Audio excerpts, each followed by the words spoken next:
Hey guys, tonight we're slipping into something less comfortable, a moonlit stroll through coastal shadows where herring outnumber people and patience. You're standing where the North Sea hurls its tantrums against Saxon shores. Imagine a toddler with a god complex. The air's thick enough to chew salt and decay and wood smoke, sharp as a blacksmith's insult. Ahead looms the smokehouse, its thatched roof sagging under centuries of secrets. Moonlight glazes the reeds like frost on a grave. You step closer, crunching crushed shells underfoot that whisper you shouldn't be here. A gust slaps your face, carrying the musk of fish oil and wet wool. Never let it be said history smells like roses. Now a reality check sharper than a fisherman's gutting knife. You'd last 10 minutes here before either hypothermia or boredom killed you. No Wi-Fi, just the hiss of tides and the occasional seabird scream. So before you get comfortable, take a moment to like the video and subscribe. But only if you genuinely enjoy what I do here. Drop a comment with your location and local time. Bonus points if you're somewhere equally cursed.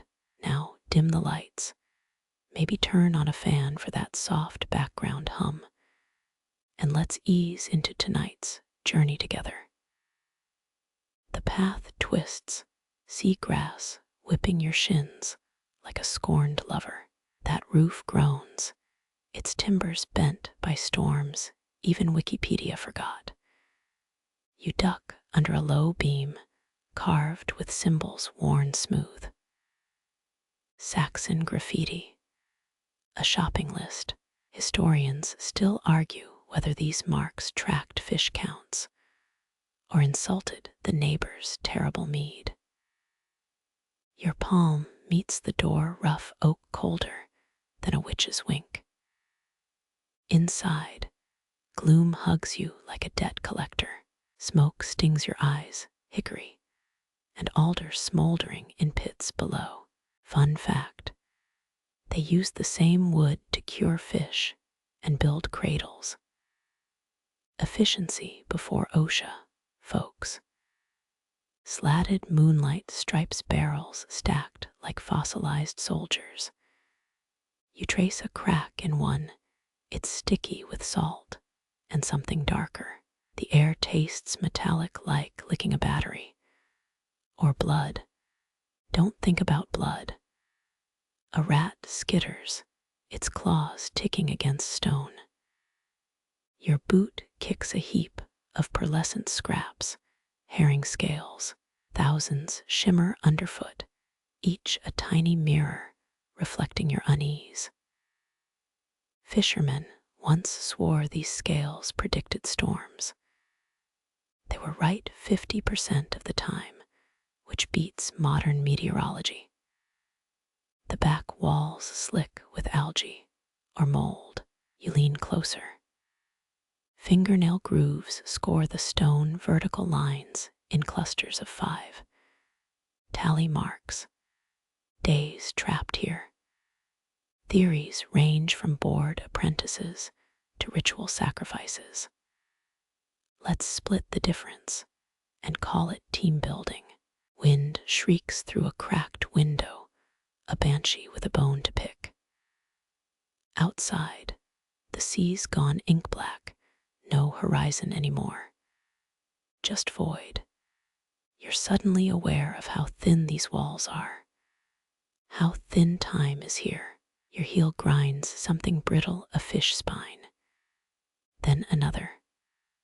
A whole skeleton mosaic underfoot. Dinner scraps or offerings. Local legends say ghosts flock to smokehouses, drawn by the warmth they never felt alive. Sensible, free heat's hard to pass up. A drip echoes, water seeping through the roof. It hits a rusted cauldron with the rhythm of a failing heart. You count the beats, lose track, give up. Centuries ago, workers here slept between shifts, their straw pallets crawling with lice the size of raisins. Cozy. Moonlight shifts, exposing a hook dangling by a thread of cobweb. It sways, though there's no breeze. Your pulse sinks to its dance. One brisk wind, and that thing's eyeball bound. You edge backward into a barrel. It tips, spilling salt across the floor like shattered glass. The granules glitter too bright. You crouch, pinching a few. They spark under your nail, almost alive. Preservation magic. Crushed quartz. Or just centuries of fish juice oxidation.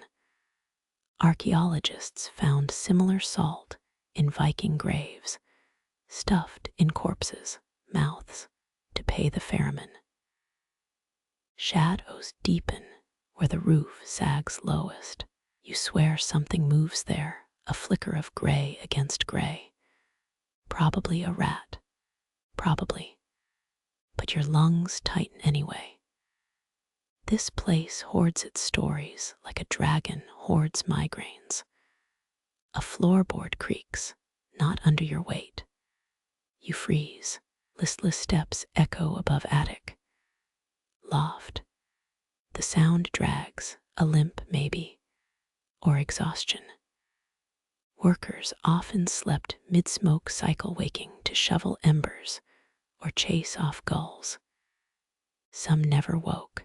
Corpses turned the herring extra smoky. Your throat itches. The smoke's thickening, or is it fog rolling in? The window's a blur now. Shapes dart past, too fast for gulls. Bats, ravens, TikTok influencers. Not important. What matters is the doors where. Salt grinds underfoot as you turn each step a betrayal. The walls seem closer. Barrels leer. You're sweating through your shirt, or is that the humidity?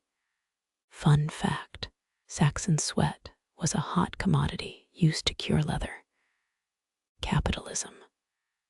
A shiver crawls your spine, half chill, half dread. The North Sea's whispering again. Promises, threats, grocery lists, who knows? You reach the door, or where it should be, the handle's ice cold. Stuck, or locked, or maybe it's just shy. The cauldron's drip accelerates. Shadows congeal near the ceiling, weighted, hungry. That attic step creaks again. Closer. Salt crunches behind you, not your doing. You don't turn. Vikings believed salt repelled evil. They also died of scurvy. Your hand shoves the door, shoulder aching. It flies open, nearly spilling you into the night. Wind slaps sense into you. The shore stretches ahead, pale as a corpse's smile. You inhale, half brine, half relief. Behind, the smokehouse exhales a creaking sigh. It'll wait. Moonlight bleeds across the waves, a path of shattered silver. You follow it, because what's the alternative? The smokehouse shrinks in your peripheral, but the salt lingers on your lips, a kiss from the past, or a warning. The salt-crusted door groans, its iron handle biting your palm. Inside, firelight licks soot-blackened bricks, the hearth swallowing the room whole. You blink, ash already tickling your lashes. Flames sway like drunk dancers at a harvest festival, each twist spitting sparks onto the dirt floor. Workers shuffle past, their leather aprons reeking of mackerel guts and yesterday's sweat.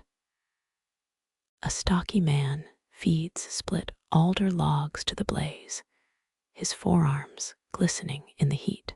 North Sea fishermen have used this sweet-burning wood since Roman times, 30 generations, perfecting the alchemy of smoke.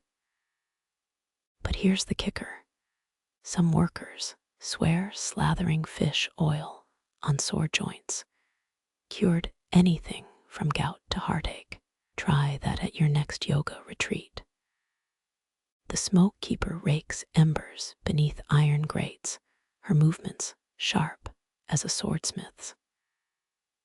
Slatted shelves rise toward the rafters, draped with gutted herring shimmering like silver coins. Historians still argue whether these smokehouses doubled as taverns after dark, mead flowing alongside fish tailies. Personally, you'd believe anything after breathing in this haze. A boy coughs near the fire pit, his cheeks smudged with charcoal. 2 older men string fish onto oak rods, their fingers dancing around bone needles. One jokes about the Ubba brothers who tried smoking an eel alive back in 872. The punchline involves a priest and 3 weeks of nightmares, but the punchline dissolves into wheezing laughter. Your nostrils flare burnt sugar and decay tangoing in the air. Preservation's a harsh lover here. They'll smoke these fish for 15 hours minimum, some batches stretching to 30. Workers nap in shifts on moldy hay bales, dreaming of better paying gigs in Valhalla. The smoke keeper nods at a blackened cauldron, its contents bubbling like a witch's brew, salted water for cleaning tools, and disguising the taste of 3-month-old dinners. Beside it, a rusty ladle holds teeth marks from generations of stress chewers. You don't ask. Twilight bleeds through chinks in the walls, striping the smoke into spectral ribbons. Shadows warp across a shelf of dried cod, their hollow eyes judging your soft hands. Someone hums a shanty about drowned sailors, the tune swallowed by the crackle of burning sap. A gull crashes into the chimney, feathers spiral down, incinerating before they hit the flames. The workers barely glance up. You learn 2 truths fast in a Saxon smokehouse. Respect the fire, and never name the herring. The smoke thickens, coating your tongue with the ghost of 100,000 fish. Voices blur into the hiss of rendering fat. When your eyes water, you can't tell if it's from the sting or the beauty, survival and artistry welded at the bone. Embers glow like wolf eyes in the dark, keeping watch until dawn peels the night away. Your hand recoils from the ladle's teeth marks, only to brush something deeper in the wall. A timber beam looms, its surface pitted like an old sailor's face. Saxon shipwrights built these smokehouses using the same overlapping joints as their warships, a fact confirmed by axe marks matching 9th century tools. You trail fingers across a beam.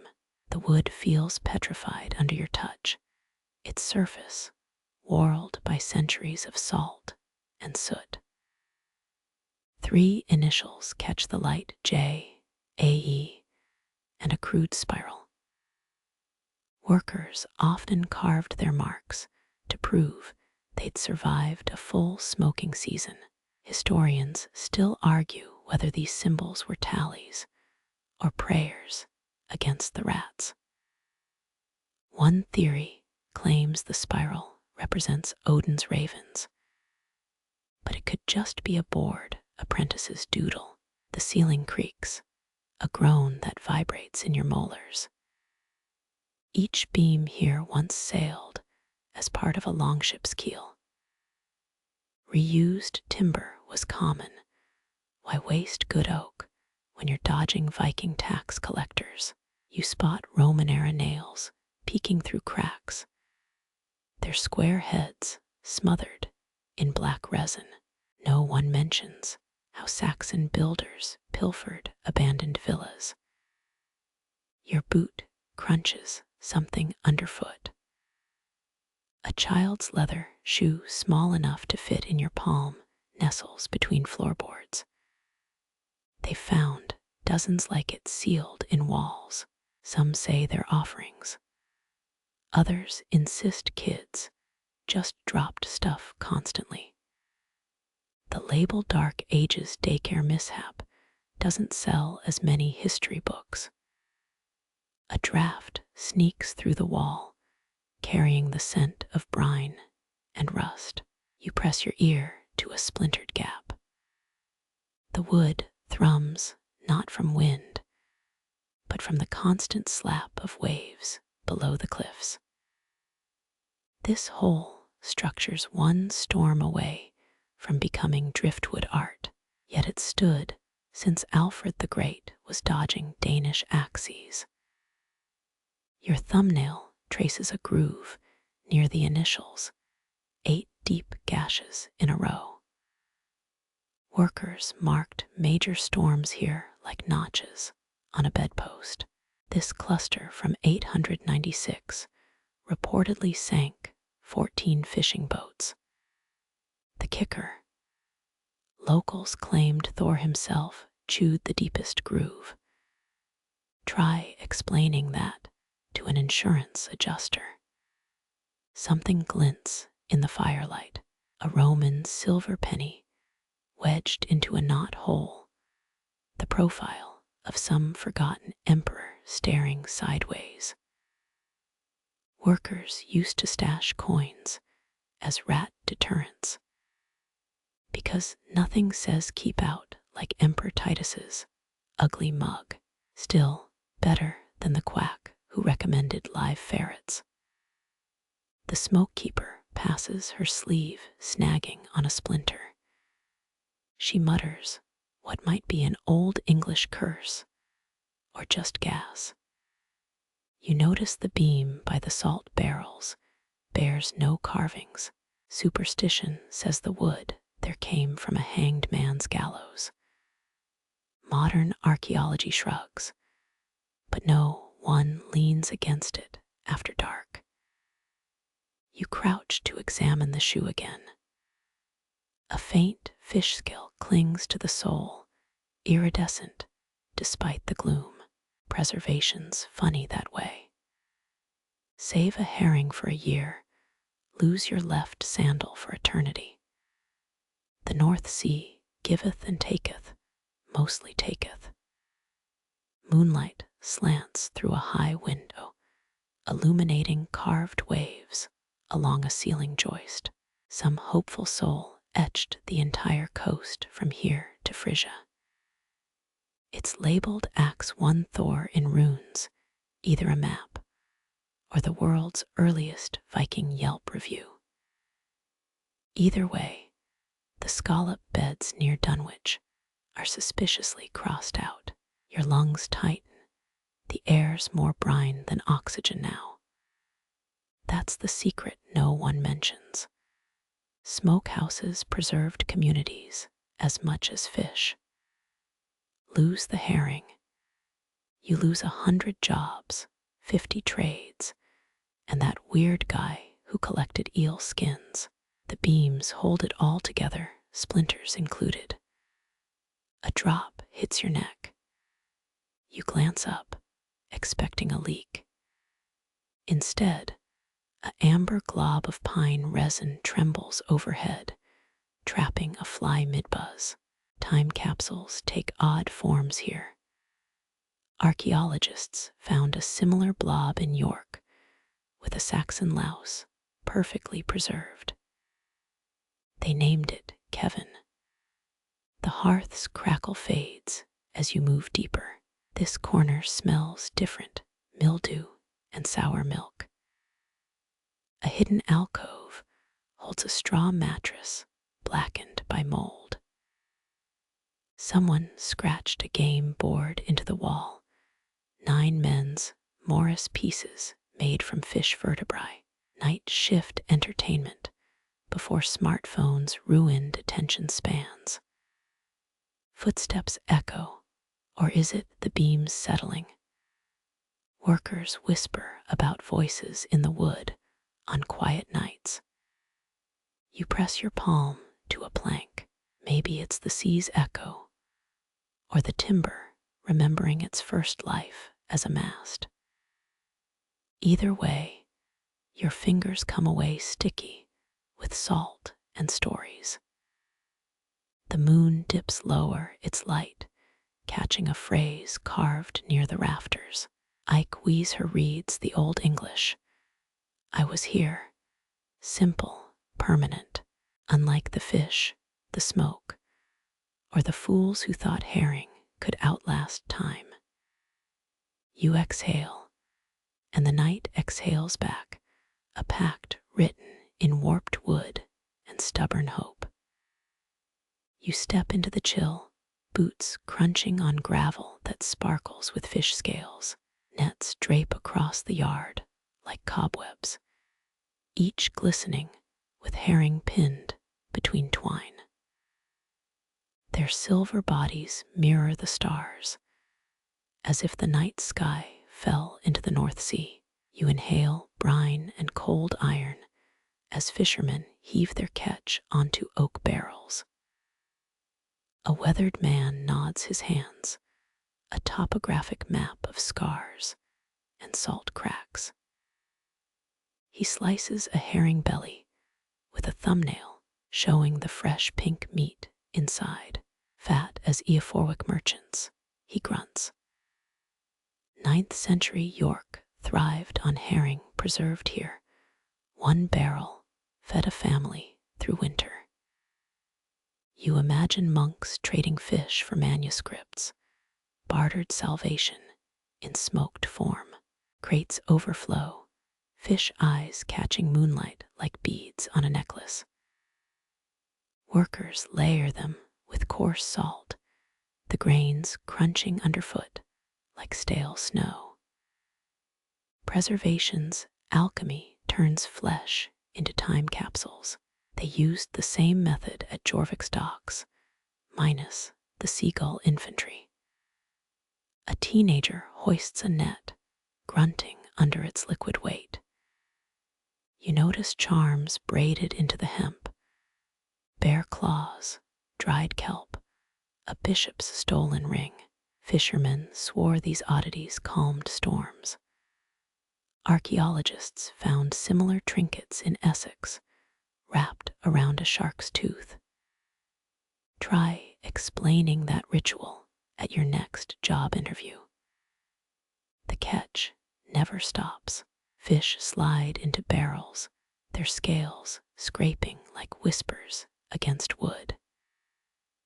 Calloused hands move without pause, ritual perfected over decades. Historians still argue whether these nightly hauls were mere labor or prayers to forgotten sea gods. The fish's rhythmic flow feels sacred, hunger and devotion braided together. Someone shouts, a dialect thicker than seal fat. 6 men wrestle a net, bursting with herring, the mesh straining into a diamond pattern. Like Ethelstan's chainmail, mutters an old-timer. 8th century kings wore herringbone weave armor. Fish scales inspired the design. War and dinner, same DNA in these parts. A fish flips free, arcs through air, and slaps your cheek. Good luck, a woman laughs. North Sea tradition claims a face full of herring foretells wealth. Or maybe it's just bullying tourists.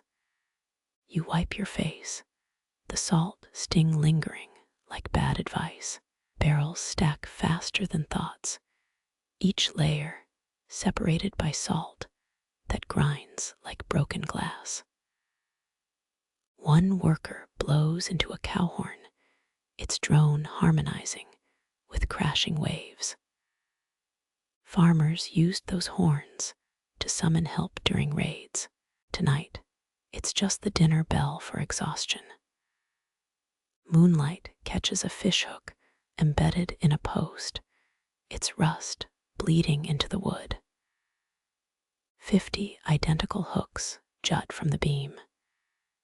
Each marks a full moon's catch, a calendar written in corrosion.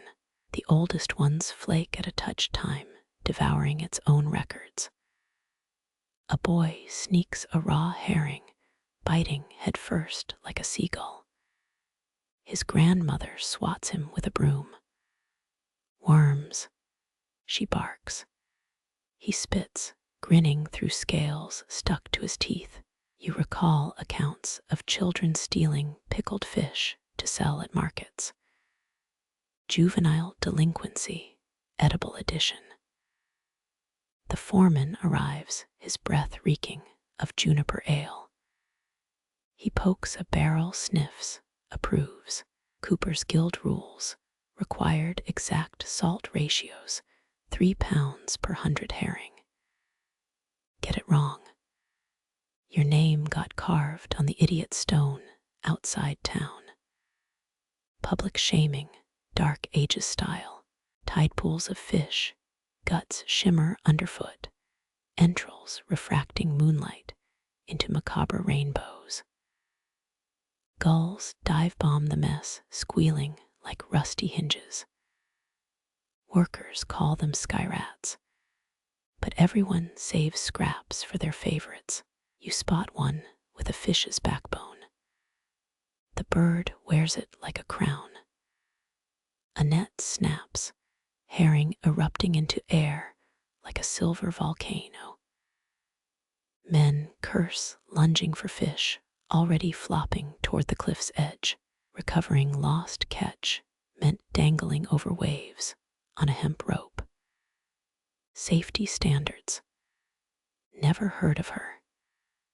The fish pile dwindles, salt crunching under boots, now muffled by shredded ice. A worker tosses a herring high. It vanishes into darkness. For Njörður, he murmurs. Archaeologists debate if Norse sea gods influenced Saxon rites. Tonight, it looks like midnight hunger. Your sleeve snags a hook, yanking you into the shadow of stacked barrels.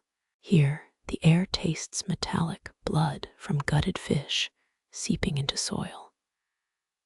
Iron-rich earth, another reason they built here. Some say the rust water kept rats away. The 5 carcasses rotting under the dock disagree. Dawn threatens, pale streaks leaching stars from the sky. Workers slump against barrels, steam rising off their backs like phantom souls. They'll sleep in shifts until the next tide. One man snores into a fish basket, dreaming whatever fishers dream. Squalls, taxes, mermaids with ledger books.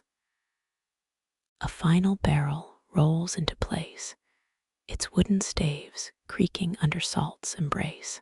Someone starts a shanty, the melody warped by fatigue.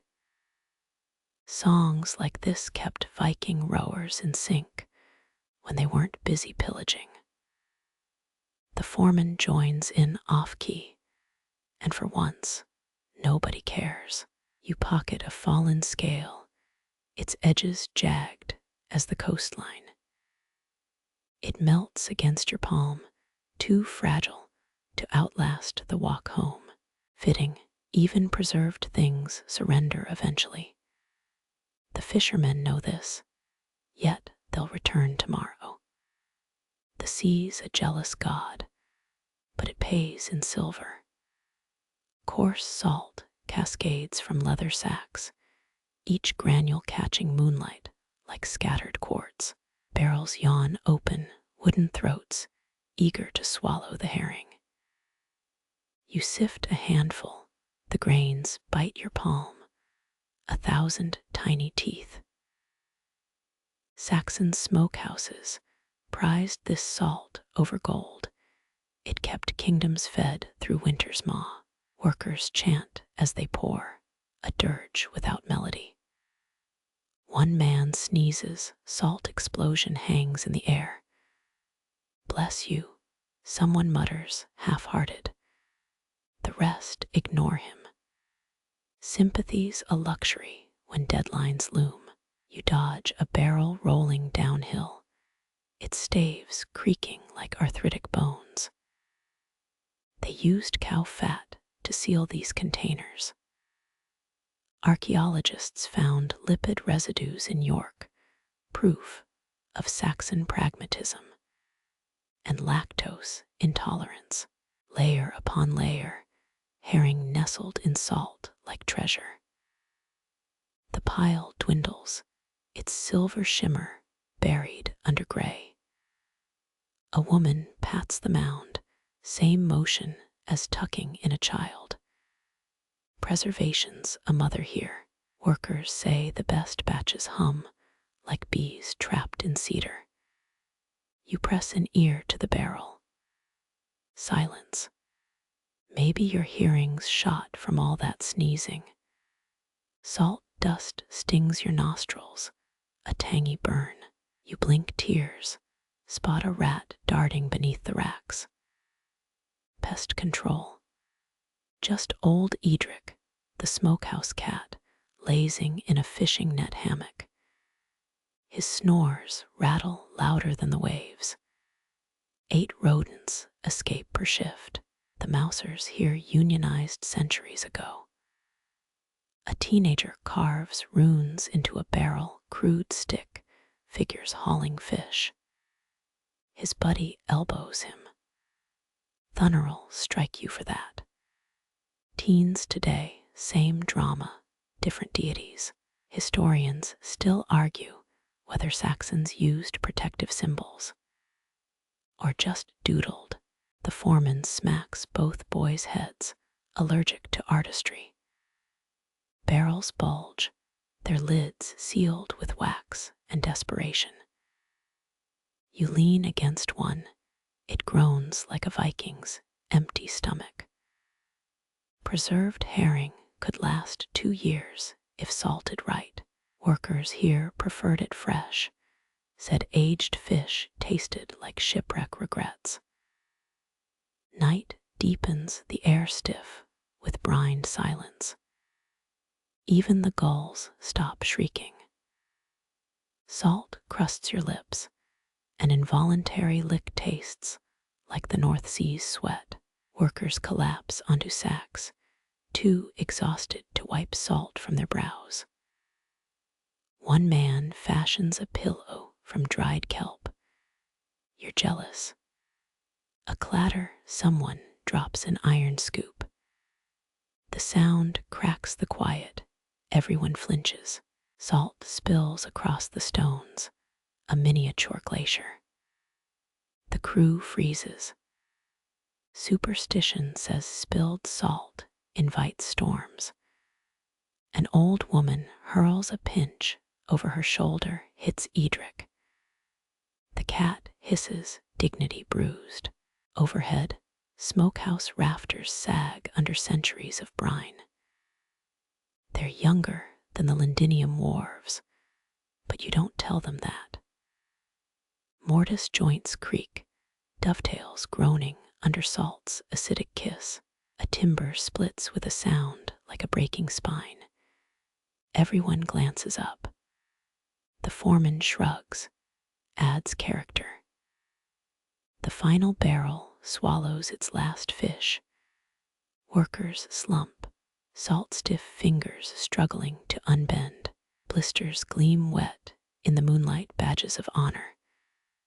Calluses get named here. Hrothgar, Ravenclaw, that bitch. You decline to share your paper cut's title. Someone lights a tallow candle. Its smoke smells like regret. The flame throws shadows onto the salt piles, turning them into phantom Alps. You squint, almost see tiny climbers struggling upward. Sleep deprivation. Nature's hallucinogen. A breeze sneaks in, stirs the salt into ghostly swirls. It settles on your tongue, primordial and sharp. Ocean's corpse, the Romans called it. You prefer the Saxon term, sea bones. Less poetry, more truth. Edric stretches, yawns, ambushes the lingering rat. The workers cheer half-heartedly. One tosses the cat, a herring head, bribery for continued service. Edric accepts, then abandons his post for a sunbeam that doesn't exist at this hour. Classic management material. Dawn leaks through cracks, turning salt dunes pink. Foreman inspects each barrel, clucks his tongue like a broody hen. His approval's a grunt. Men hoist the containers into storage, a cave carved from coastal rock. They'll join a mob of barrels dating back to Bede's babysitter. Your boots crunch salt as you retreat, leaving footprints that'll get recycled into tomorrow's batch. Preservation's a circle here. Workers joke that they'll find your toenail clippings in next month's herring. You check your socks. The North Sea exhales, a wet gasp against the cliffs. Salt glazes every surface, crusting tools, stiffening laundry, clinging to eyelashes. It crumbles underfoot like stale bread. This place preservers, but nothing escapes unchanged. The North Sea's sigh still lingers when you spot her, an elder hunched over a slate hearth. Alder chips smolder in her iron basket, smoke curling into spectral herons. Her hands tremble, but the fanning never stops. This fire's older than her, older than the Saxon mint downshore. You kneel, ash dusting your knees like gray pollen. Cold tonight, she rasps, each word a rusted hinge. Her left eye milks over the right, pins you like a gutted fish. Workers say she outlived 3 husbands and a Viking tax collector. You don't ask for receipts. She flicks her wrist, embers cough, sparks toward soot-stained rafters. Smoke whispers secrets you can't parse. Alderwood burns sweet here, no choking pines or moody oaks. 9th century ledgers from Kent confirm it. Saxon smokehouses prized alder for its clean burn. The cat, currently napping on an eel barrel, couldn't care less. See this? She jabs her fan at the embers. Wolf eyes means a lean winter. You nod politely. Historians still argue whether Saxons read omens in fire or just hallucinated from smoke inhalation. Blink, the coals shift. Now they're just coals. Her laugh crackles like drying kelp. You think I'm cracked. Your face says it, same as Edric's when I told him his wife'd leave. Edric, tomcatting over by the mackerel baskets, flicks an ear. His divorce was messy. 5 fish hooks and a half-eaten cod. She feeds the fire, each chip placed like a chess move. The smoke thickens, turns blue where the draft catches it. Workers swear blue smoke means the dead are listening. You cough. She smirks. Great-granddads judging your weak lungs. A kid scuttles past, half a salted cod clutched like a trophy. The elder hurls a chip at him. Misses. Thieving magpie. That's for friar's taxes. You glance at the fish. Not even a monk would want this shriveled relic. The fire pops, a sound like knuckles cracking. She leans in, breath reeking of pickled whelk. Last bad winter, 79 maybe. We ate mortar, scraped it right off the chapel walls. Fish kept us alive till the fish ran out. Her gaze drifts to a crack in the daub. Those stones screamed when we chiseled them. Wind howls through smokehouse gaps, a dissonant flute. The fire gutters. She curses, shielding it with her shawl. Anglo-Saxon manuscripts mention this, smoke keepers as flame wives, wedded to their hearths. You don't ask about her dowry. A shadow looms, the foreman bearing a mug of something moss-colored. She gulps it, no questions. Mead maybe, or embalming fluid. Workers trade her extra rations for favorable fire omens. The system's corrupt, but so's the weather. Ever taste 5-year herring?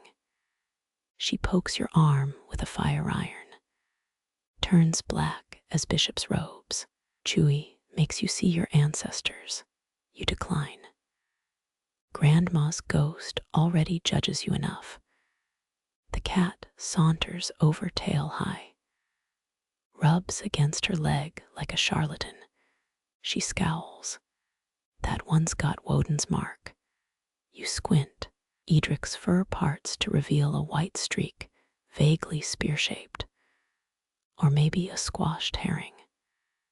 She spits into the fire a hiss and a stench. Old trick. Spit wards off lightning. Science might disagree, but the rafters stay uncharred.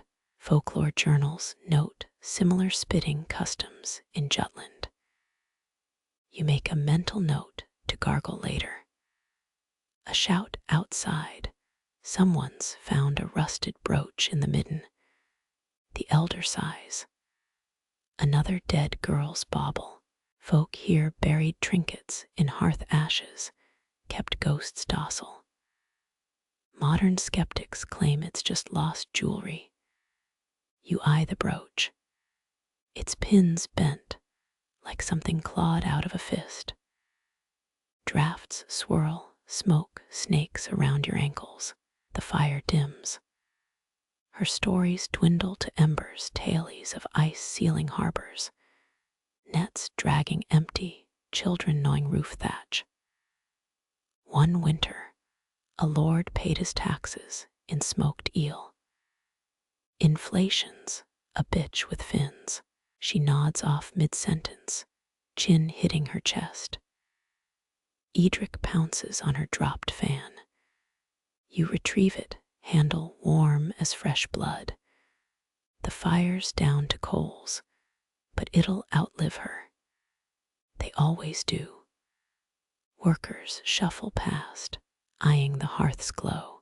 No one meets the elder's sleeping gaze. Some think she's haunted. Others just fear her credit terms. You watch ash settle on her shawl, another layer in the strata. Dawn threatens, streaks of gray in the smoke.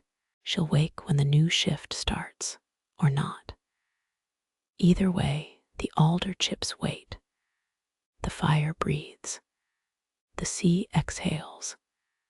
Somewhere, a winter's hunger stirs in its sleep. The first hint comes as a cough your lungs, rejecting the smokehouse's stale breath. Then shadows ripple overhead, not clouds, but wings. Ravens descend like ink blots on parchment, claws scraping the thatch. You count 17 before giving up. Always 17. Coincidence? The foreman's face suggests otherwise. One lands at your feet, its head cocked to inspect your boots. Anglo-Saxon chronicles claim royal messengers used raven flocks to track armies. This one's eyeing your belt buckle like a tiny, feathery tax collector. The bird croaks, a sound between a frog and a rusty hinge. Workers hurl fish scraps, ravenous beaks snap them midair. Don't encourage 'em, grumbles a teen skinning eels. Last week, she insists, a raven stole her gutting knife. It's perched on the cider barrel now, conspicuously blade-free. You pocket your spoon just in case. The largest raven girata, the coop boy calls her, rules the western gable, her left talons missing. Local legend says she traded it to frost giants for a flawless salmon. The salmon's long eaten, but frost still nips your earlobes. Stars fade as wings multiply. The Milky Way's devoured, feather by feather. Historians still argue whether Saxons viewed ravens as Othin spies or just really aggressive picnic crashers. Girata drops a mollusk shell at your feet, either tribute or a threat. Smoke wisps curl into the swarm birds, weaving through them like black needles. Their caws stitch the dark to the paling horizon, an avian alarm clock. Dawn's not a color here, just a grainy film over torchlight. Watch this. The coop boy lobs a herring head skyward. 3 ravens dive, colliding in midair. The prize goes to the one who stole your cheese yesterday. Revenge tastes scaly, apparently. You spot something glinting in Girata's nest, a brooch. Too late. She's already mantling over it, wings spread like a cloaked sentry. 9th century, Will's list, ravens among a household's valued assets. Taxable ones. You make a mental note to hide your socks. An apprentice whistles, a poor imitation of a raven's mating call. The flock stills. Then chaos. 17 throats screech in unison, a cacophony that peels wax from your ears. The elder would have called it the clatter of hungry ghosts. You call it tinnitus with feathers. Girata swoops low, her shadow skimming your scalp like a cold palm. Workers duck. She's hunting, but not for fish. A gray rat freezes mid-scurry, talons close. The kill's swift. The applause is not. As light bleeds into the compound, the flock ascends ink, dissolving in milk. Only Girata remains, grooming her feathers atop the chimney. Smoke eddies around her, a crown of ash. Anglo-Saxon farmers once paid raven tithes, grain offerings to ward off crop pests. You toss her a crust. She ignores it. Too proud or too full of rat. The foreman spits, a brown arc in the dirt. Miserable sky rats. His grandfather swore they guided souls to the afterlife. Granddad also thought shrews caused toothaches. You pick a raven feather from your collar, barbed and iridescent. It feels borrowed. You'll find the coop boy later, bartering with a fishwife over Girata's shed plumes.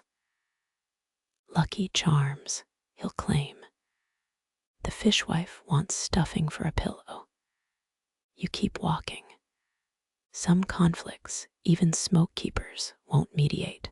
Dawn's proper now, a sallow smear above the sea. The ravens are specks, then gone. Their absence leaves the air lighter poorer. You check your pockets. Spoons still there. But the mollusk shell Jurata gifted you turned to sand somewhere between then and now. The tide slips away like a thief retreating, leaving kelp draped over rocks like soggy green cloaks. Your boots crunch through mussel shells, each crack a tiny explosion underfoot. Workers spread across the exposed seabed, knives glinting as they harvest winkles. One man stuffs bladderwrack into a sack. 9th century herbals swore seaweed poultices cured warts and possibly bad marriages. Smoke billows thicker now, rising in spirals that twist like corkscrews. You imagine spirits clinging to each plume, climbing toward Valhalla's takeout window. A woman rakes salt into troughs, crystals hissing against wet herring flesh. Preservation as alchemy or desperation. Historians still argue whether smoke rituals began as food science or prayers to jealous gods. The air warps above the kilns, a heat mirage of dancing sprites. Workers joke about steam sprites stealing unattended lunches. Last week, a boy swore something ate his oatcake mid-bite. His crumb-dusted scowl suggests it wasn't sprites, just Jurata's thieving fledglings. You kneel to examine a crab's hollow husk left by some bird's messy dinner. The carapace crumbles, old parchment dissolving in your palm. Fishermen once read shell patterns like oracle bones, predicting storm seasons. Modern scholars call it coastal pareidolia. You call it Tuesday. A shout breaks the rhythm. 2 apprentice boys drag a net full of razor clams, their shells shimmering mother of pearl. Found them in a sinkhole. The eldest worker grunts, unimpressed. Same hole's been there since Alfred's day. The boys deflate, their discovery downgraded to geological debt.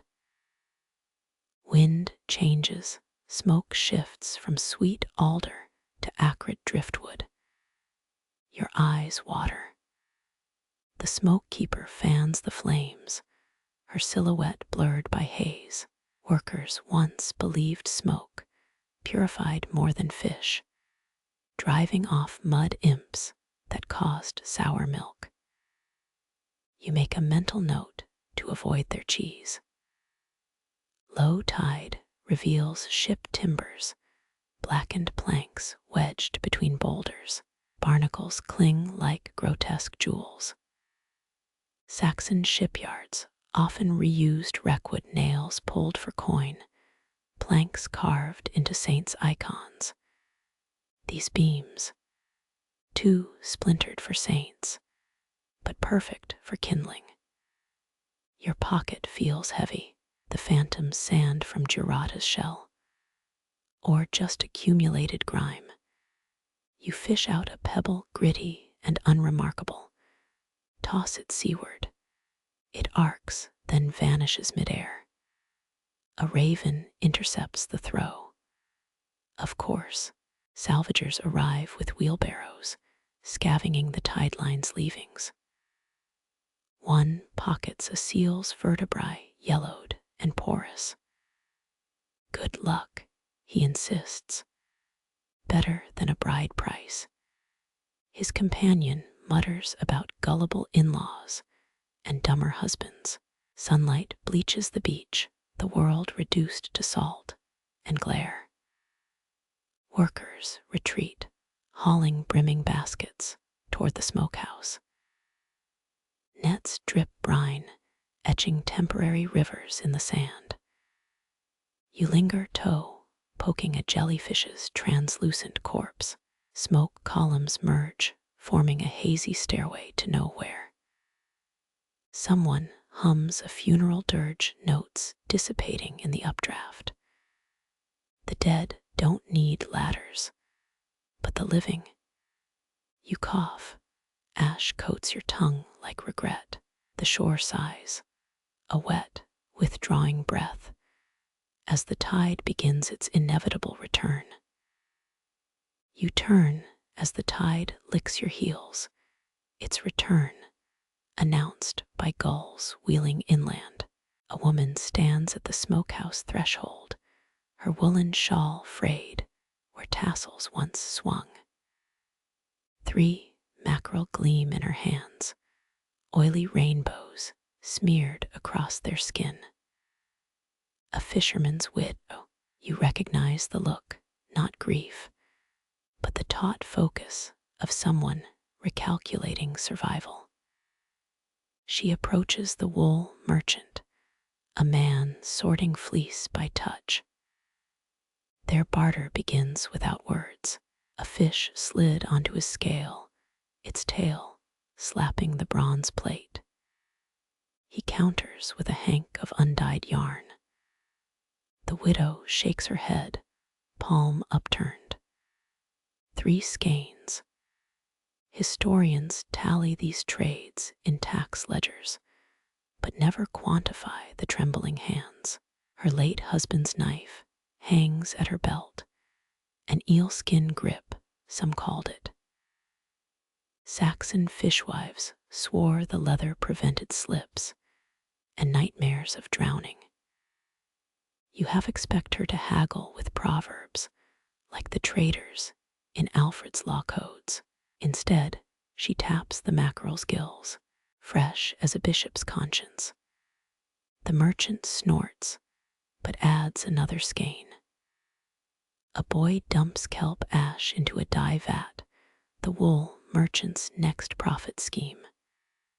The widow eyes the murky liquid. That'll stain like a whore's kerchief. The merchant freezes, then barks laughter. She pockets her yarn, victory sour as pickled roe. You notice her pause at the smoke keeper's stall. They exchange nods, no goods, just a folded cloth passed palm to palm. Inside, maybe a sliver of dried cod or a saint's finger bone. Workers turn discreetly away. Charity wears many hoods here. The widow's shadow stretches toward the shore, a lean dagger of dusk. She kneels where her man's boat beached for the last time. Yarn spills from her basket, blood-red strands snagging on barnacles. Knitting needles click like crab claws. A passing ostler offers ale. She refuses, gesturing to the half-finished sock. Wool's warmer than drink. He shrugs. Lonelier, though. The needles pause. She mutters something about sheep having better conversation. Night deepens. Bonfires bloom like stolen suns. The widow melts into the mead hall's edge, watching weavers unfurl bolts of ramie. Her gaze lingers on a brooch, a tin cod twisted into Yermangander's coil. Too costly. She fingers her shawl's loose threads.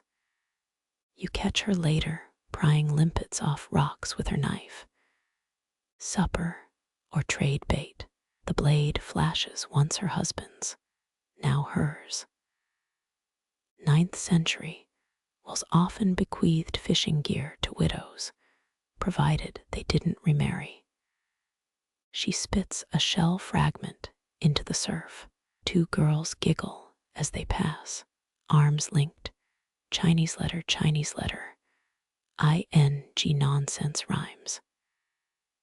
The widow's mouth twitches. You glimpse the ghost of her before the girl who'd barter sea glass for kisses. Now she counts mackerel like rosary beads. Dawn's first smear grays the horizon. The wool merchant departs his cart, clattering with fish for the inland markets. The widow watches him go, her new shawl half knitted, needles stuck like mast poles in damp sand. Historians still argue whether barter systems bound Saxon communities or just papered over their cracks. The widow stuffs yarn into her basket, salt-stiffened fingers brushing the empty space where her wedding band once dug into flesh. Survival's a quieter war. She vanishes into the mist, leaving footprints that fill with salt water. You pocket a dropped stitch, wool dyed gray as the North Sea under stormlight. It smells of wet sheep, and faintly, stubbornly, of hope. You kneel to retie a bootlace. Your palm grazes warped floorboards. Something crunches beneath the planks, brittle wrong. A splinter stings as you pry wood upwards. Stale brine and decay punch your nostrils. Fish spines scatter like ivory needles under the smokehouse floor. Saxon middens overflowed with herring bones, proof they ate 70 pounds a year per person.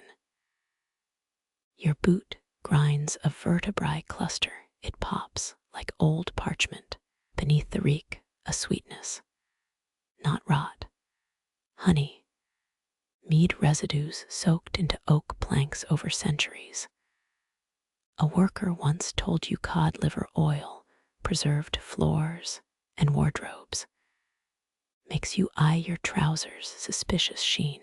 Moonlight through cracks reveals tooth marks, tiny arcs scoring the bones. Rat gnawing or human. 9th century peasants filed teeth into points, some say for beauty, others for nibbling dried eel. You pocket a molar yellow as stale butter. The smoke keeper passes, her lantern swings. Mind the lurkers. You freeze. She chuckles, a sound like gravel in a tin cup. Ghost eels, or so might acclaimed, said they nibble toe bones of oathbreakers. Her light fades, leaving you unsure where myth ends and mildew begins. You kick a plank, bone dust puffs upward. Embedded in the muck, a child's ivory dice. Carved from whale tooth or human, historians still argue whether gaming pieces doubled as votive offerings. Roll a 6, pleased the gods. Snake eyes, better prey. A glint catches your eye, half a servant's brooch pinning a fish skull to the earth. Anglo-Saxons reused everything, even trash. You imagine a thrall sneaking finery beneath floorboards, her secret outlasting kingdoms. Footsteps echo above workers haul salt sacks. Their voices seep through gaps, and I swear, when I pulled the net, it had Eckbert's face in the laughter drowns the rest. Your fingers brush a wooden comb, its teeth snapped like ship masts. Strands of hair cling, silver blonde. Geneticists found Norse DNA in York's bones. Trading or raiding, nobody agrees. Something wet drips onto your neck. You recoil, head smacking a joist. Above, a salted cod sways, its cloudy eye judging you. The shadows seem closer now, hungrier. A plank shifts underfoot, revealing a sheep's jaw entwined with iron nails. Burial or a builder's lunch tossed aside. Dawn bleeds through the smokehouse slats. You emerge, fish scales glittering in your hair like morbid confetti. The molar rests heavy in your pocket. Behind you, the floorboards creak empty, unless you count the weight of 800 years' worth of dinners. The furnace coughs its first belch of morning. A gout of amber flame licks the cooper's soot-streaked face. You wince at the hammer's clang. Strike after strike shaping iron bands, red as damned souls. No OSHA here, just muscle, and the stink of singed beard hair. Coopers ranked next to blacksmiths in Anglo-Saxon trade guilds. No fish survived winter without their barrels. His song rasps between blows, a bawdy tune about alewives and selkies.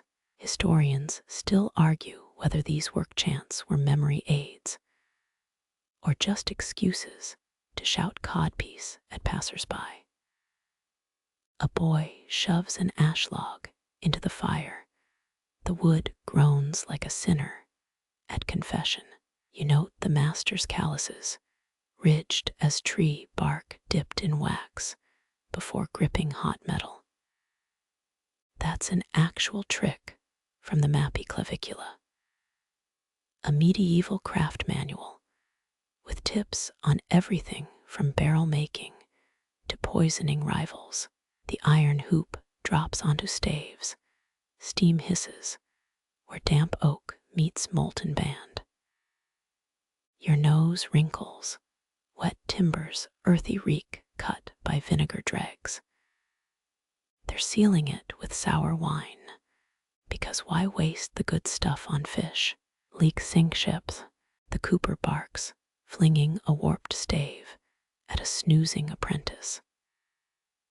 6th century Kentish law fined coopers a shilling per faulty barrel, roughly 80 herrings worth.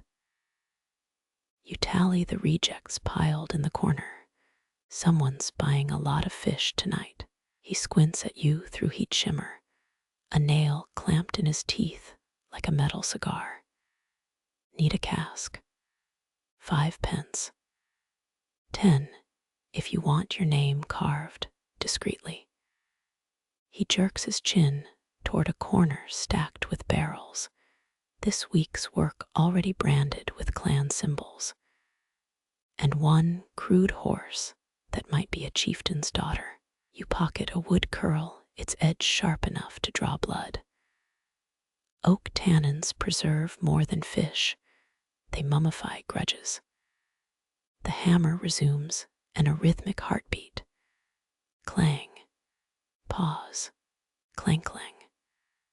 Nobody warns you how noise defines a smokehouse, not just the roar, the spaces between, footsteps in sawdust, the skitter of mice fleeing sparks, your own pulse thudding in time to the mallet. You remember a tidbit about Scandinavian coopers nailing horse skulls into barrels for luck, until priests called it pagan nonsense.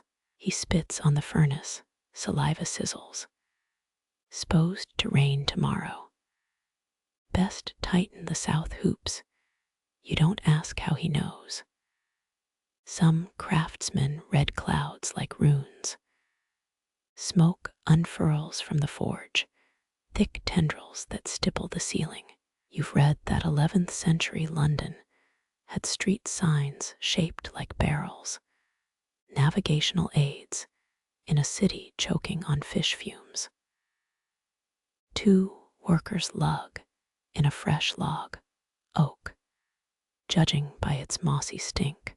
The cooper's knife peels bark in one vicious yank, revealing worm trails that squirm like Saxon script.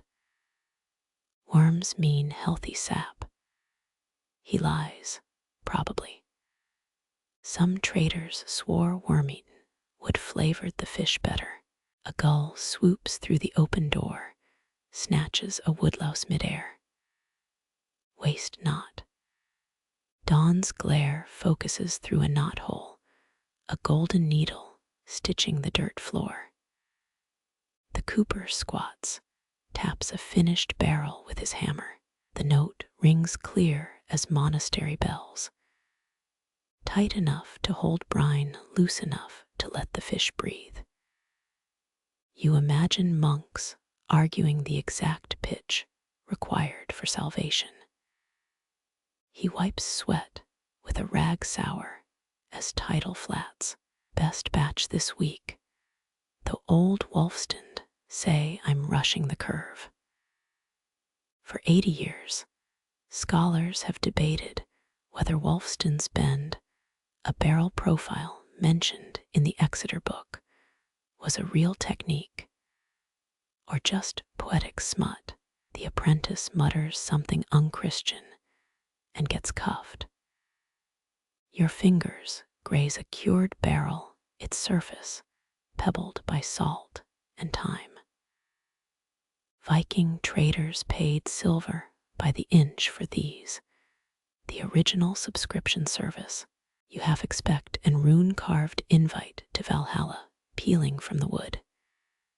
Instead, you find a thumbprint preserved in pine tar, some poor soul's mark swallowed by history's crawl. The hammer stops. The sudden quiet pricks your ears, done by tears.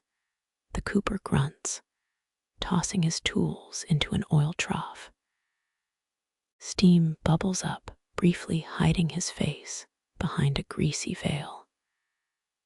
The boy douses the fire, embers die, with a sound like distant waves. Outside, workers load barrels onto carts, each thump echoing through the smokehouse rafters. You linger, watching a stray spark ignite in the sawdust. It gutters out, a tiny funeral pyre for the day's labor. The cooper's song loops in your skull as you leave its rhythm sinking with the crash of waves reclaiming the shore. The tide leaves its debris at your feet, knotted ropes, crab claws, splinters worn smooth as old bones. You nearly trip on a half-buried plank, its surface pocked by shipworm trails squirming like secret maps. A child crouches ahead, Elfrida, the smoke keeper's granddaughter, arranging driftwood shards into a jagged spiral. Her braids drip seawater, or is that melted frost? They're speaking. She mutters not to you as wind teases the wood. A splintered mast fragment points northeast, toward the fjords where longships rot. Historians agree driftwood fueled Anglo-Saxon hearths when timber grew scarce. But few mention children's games becoming prophecies. She places a barnacle-crusted spar. Its curve echoes the smokehouse roof. Uncle Osric's boat, she declares. You glance at the dock, where said uncle mends nets with more curses than knots. The smoke keeper materializes, her shadow drapes over the pattern. Wood remembers. She grunts, kneeling despite joints that crack like greenwood on fire. 3 centuries from now, experts will find similar wood scatter sites in Norse Greenland, still debating whether they're ritual markers or kids' playthings.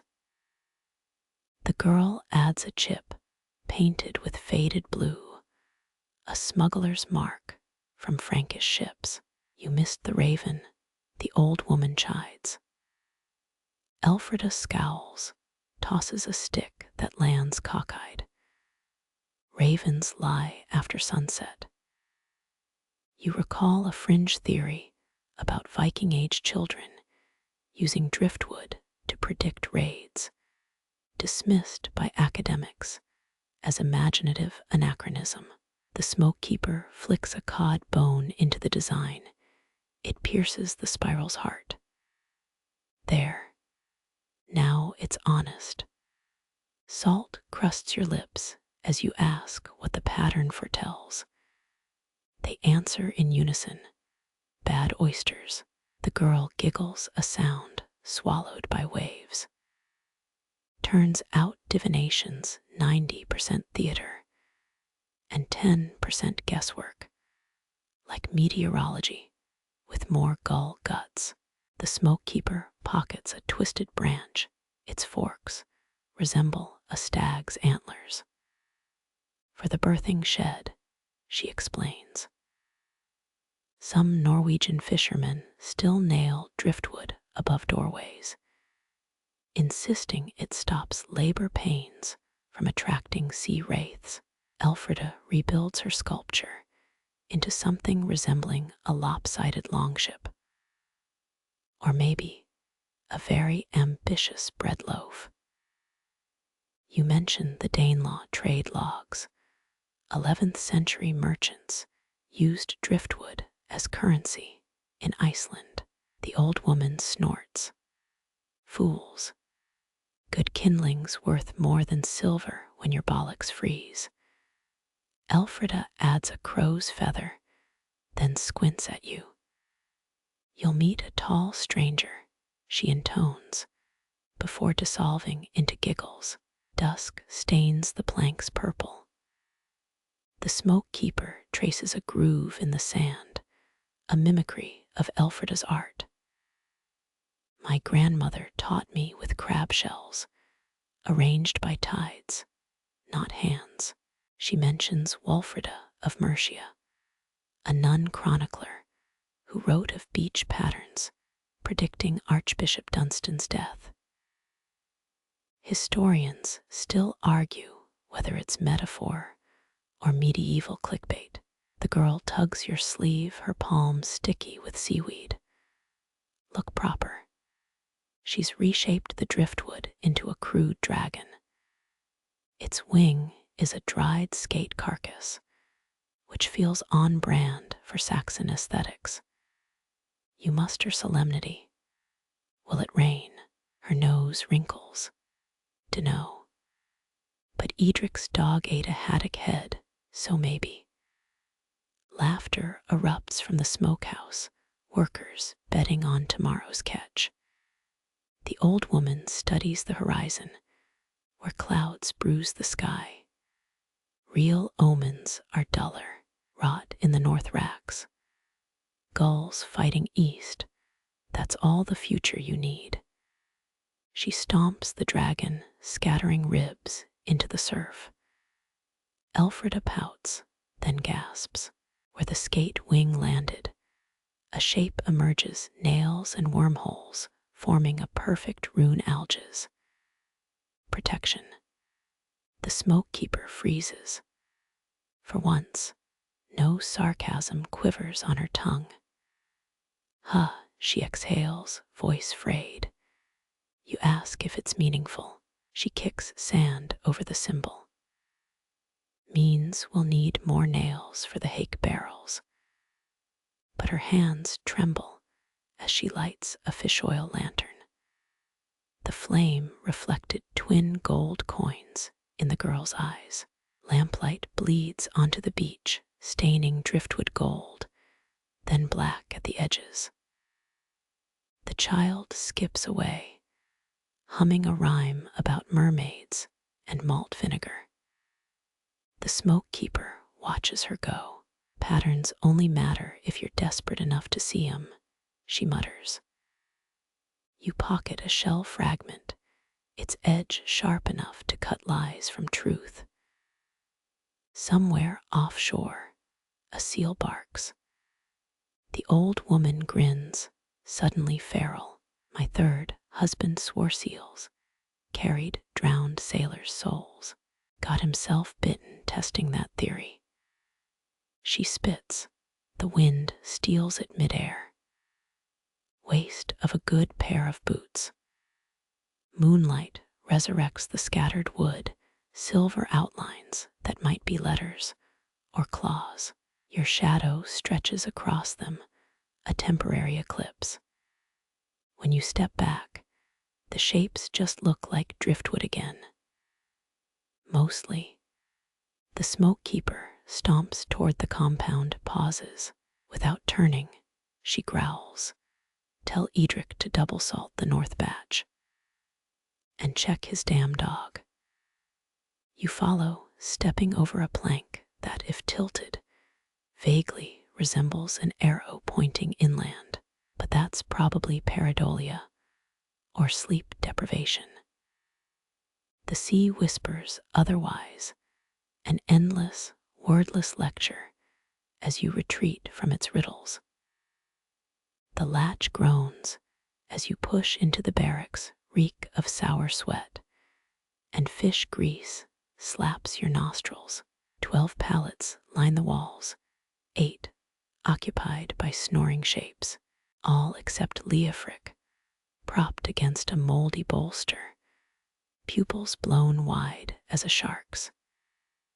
His fingers scrabble at wool blankets, as if digging for clams in the weave. Empty, all empty, he rasps, voice cracked like mudflats in drought. You crouch, the straw beneath him reeks of vomit and something sharper, burnt licorice. Workers claim monks sold angelica root as famine remedy during the great frost of 1042, an herb now sprouting wild near the privies. Leofric's arm shoots out, fingers vice your wrist. There in the walls gnawing. You hum noncommittal, scanning the room.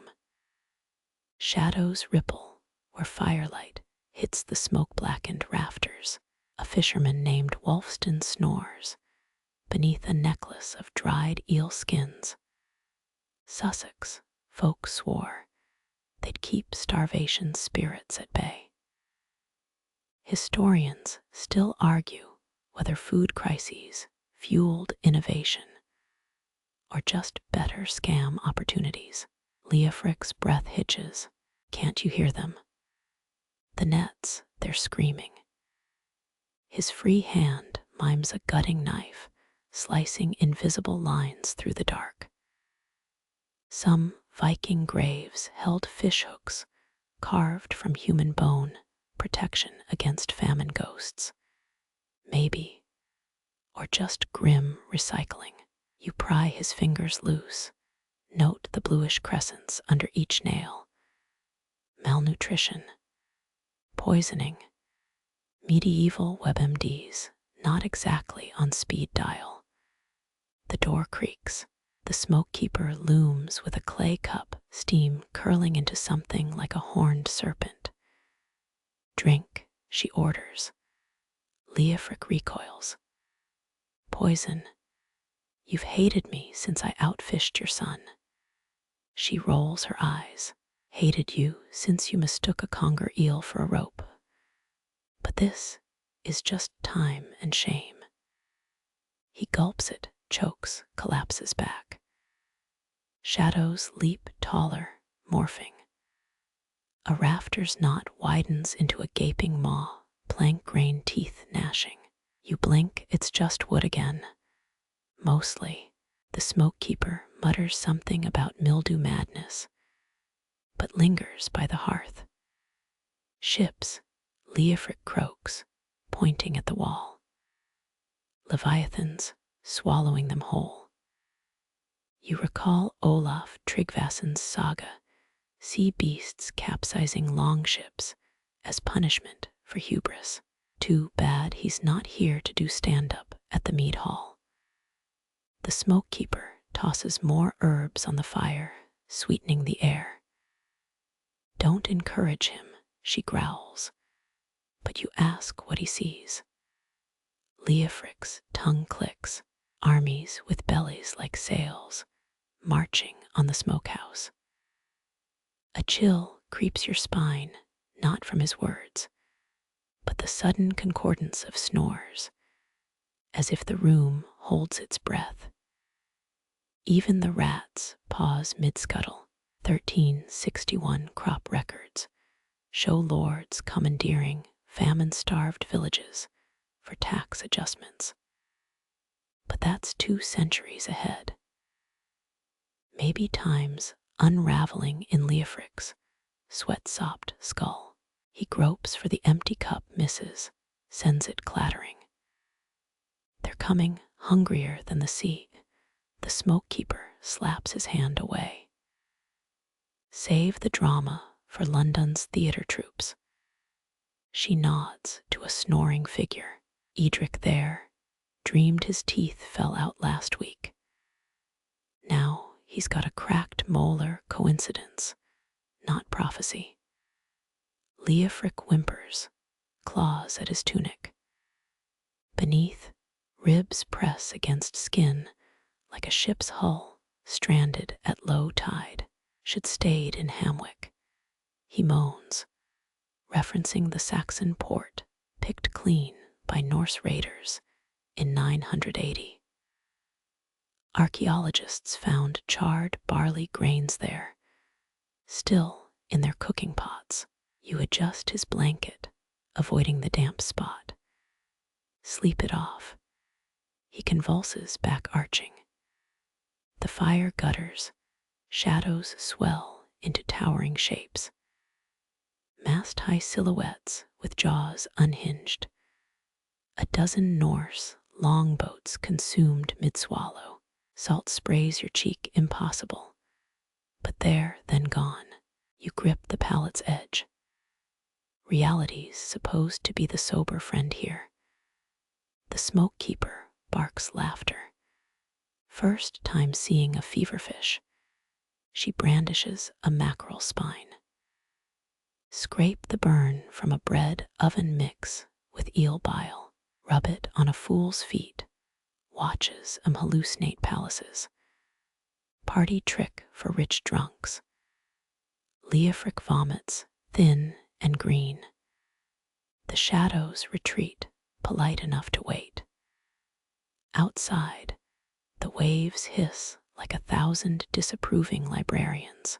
You're halfway to the door when he grabs your ankle, strength shocking for a man who looks half corpse.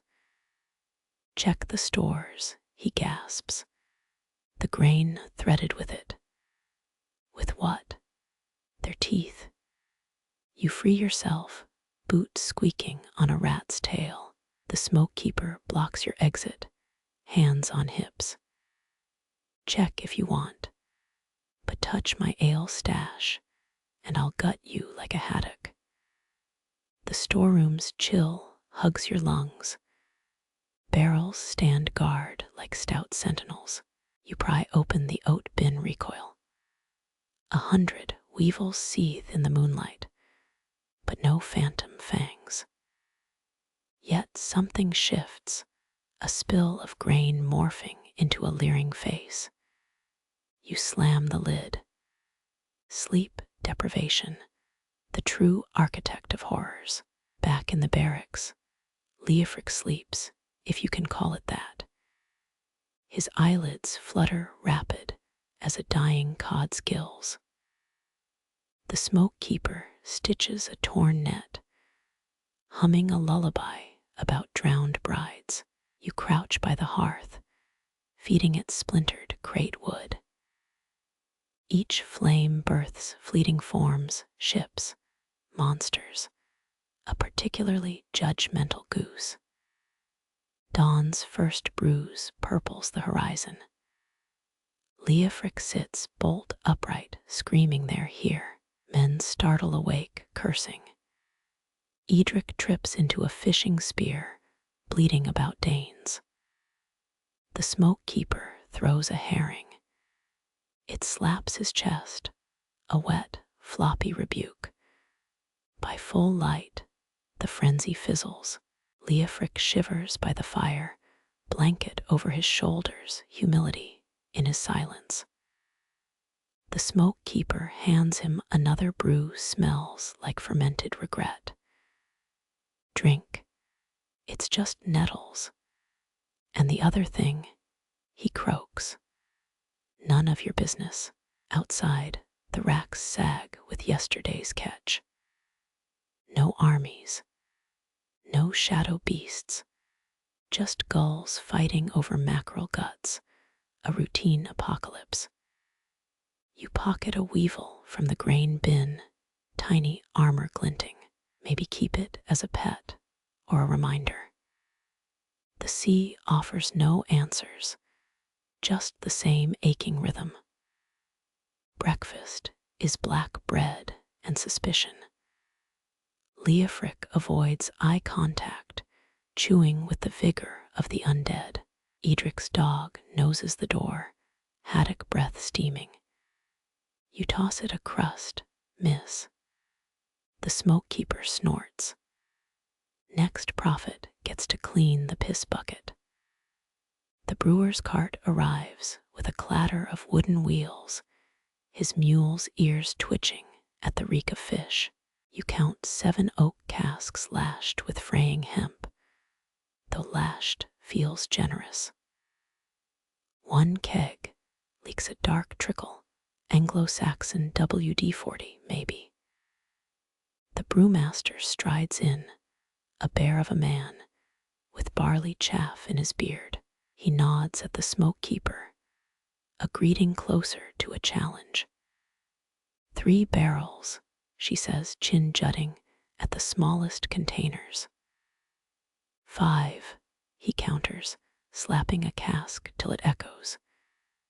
They volley numbers like Viking insults. History buffs know every 3rd peasant ode ale render to lords in 10th century Wessex. Though here, fish grease is the real currency. You lean against a herring rack. Squid ink stains blooming on your sleeve. The mule sneezes, spraying mucus across your boots. Best not to dwell. A deal snaps into place, 4 casks for 80 smoked herring. Not the roundest fish in the net, but serviceable. The brewmaster uncorks a sample, thumb over the hole like he's plugging a dike. The pour glugs, thick as congealed stew. Saxon alewives used bog myrtle instead of hops, bitter herb that'll singe your tongue hairs. You take a sip. Yep, imagine licking a medieval pharmacy shelf. Tastes like a tanner's apron, you mutter. Aye, grins the brewmaster. But it's got legs. He means alcohol content, though your gag reflex argues otherwise. Fishermen already queue with chipped tankards, hands crusted with salt, and poor decisions. Ulfric, the one-eyed, drains his cup belches, and promptly faceplints into a kelp pile. The smoke keeper kicks him aside, saves me the trouble of mop water. You poke a cask's bung hole, find it plugged with horsehair. Rebreathed ale was a thing, toss in herbs, top it up for the next sucker. Some taverns used ale stakes to track drink tabs. But here, its honor system meets chronic dehydration. A red-haired deckhand retches over the pier. The brewmaster slaps his back. First time, the exchange begins, herring stacked like oily ingots, casks rolled into the storeroom. 92 smoked fish later, someone's shortchanged. The brewmaster brandishes a mackerel. This one's got the consistency of a haunted sponge. The smoke keeper lobs a herring at his head. He catches it, sniffs, nods. Scholars still debate whether fish markets or taverns bred better haggling. But dignity dies fastest here. Barrels clunk onto the brewer's cart. Leftover ale glistens in abandoned cups, tiny lakes reflecting the noon sun. You swipe a sip from a forgotten tankard.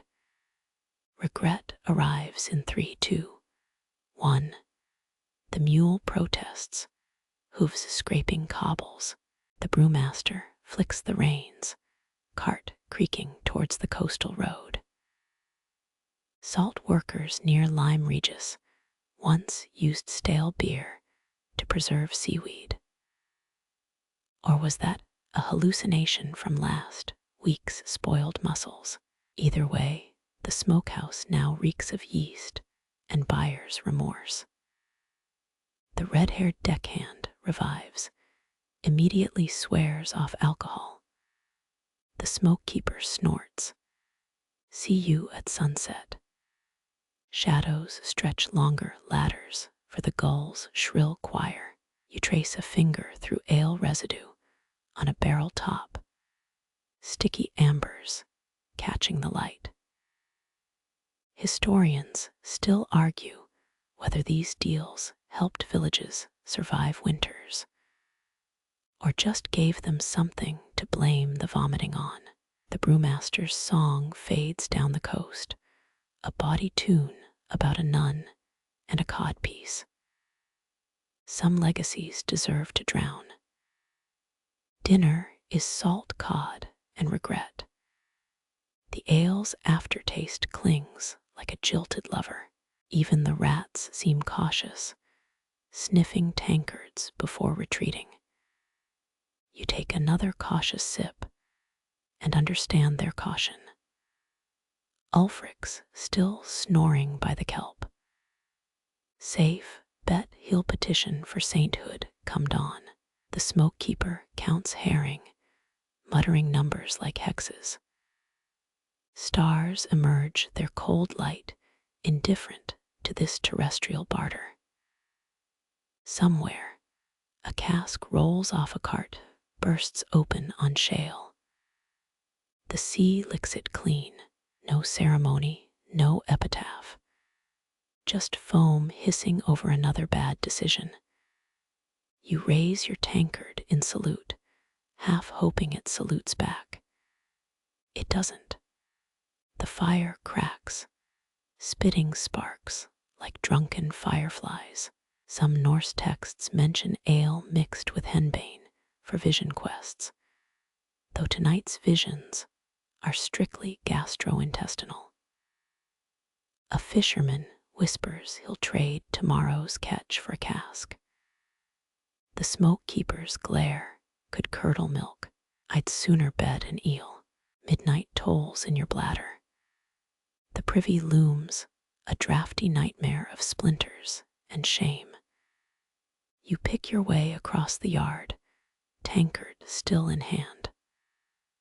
Old habits die tipsy.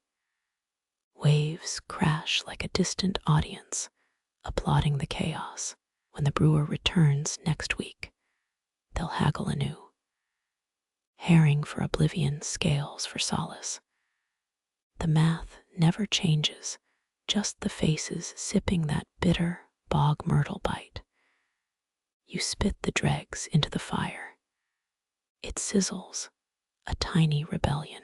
The smoke-keeper arches a brow. Wasteful, experimental, you counter. She grunts, tosses another herring on the coals. It blackens reek, joining the brewery funk. Somewhere, a cask ferments, waiting to repeat this dance of thirst and consequence. The mule brays in sympathy. You don't blame it. The first freeze steals in like a thief, no fanfare. Just creeping crystals on the smokehouse door. You crunch through rime-crusted gravel, the sound of winter sharpening its knives. Frost feathers branch across barrel lids delicate as lace. If lace were made by a drunken badger with a vendetta. Your breath hangs, a visible deed to the air itself. 10th century Anglo-Saxons stored ice harvested from ponds in straw-lined pits. But tonight, the North Sea delivers, winter prep-free. Workers stamp numb feet, their clogs leaving ghost prints on the frost. A teenage girl licks an oak beam, regrets it immediately. Tongue sticks, panicked squeals muffled by scarf wool. The smoke keeper yanks her free with a schlop. And that's why we don't taste architecture. Someone tosses a herring at the girl, icy projectile skittering into shadows, team building Saxon style. A barrel cracks, too full of frozen ale. The brewmaster's leftovers now glisten like honeycomb amber. Vikings prized flavored ice scrapings as dessert. But no one's volunteering to lick this hoochsicle. A fisherman chips at it with his dagger. Could kill a man twice. Once with the cold, once with the taste. You pocket a shard, never know when you'll need a murder weapon.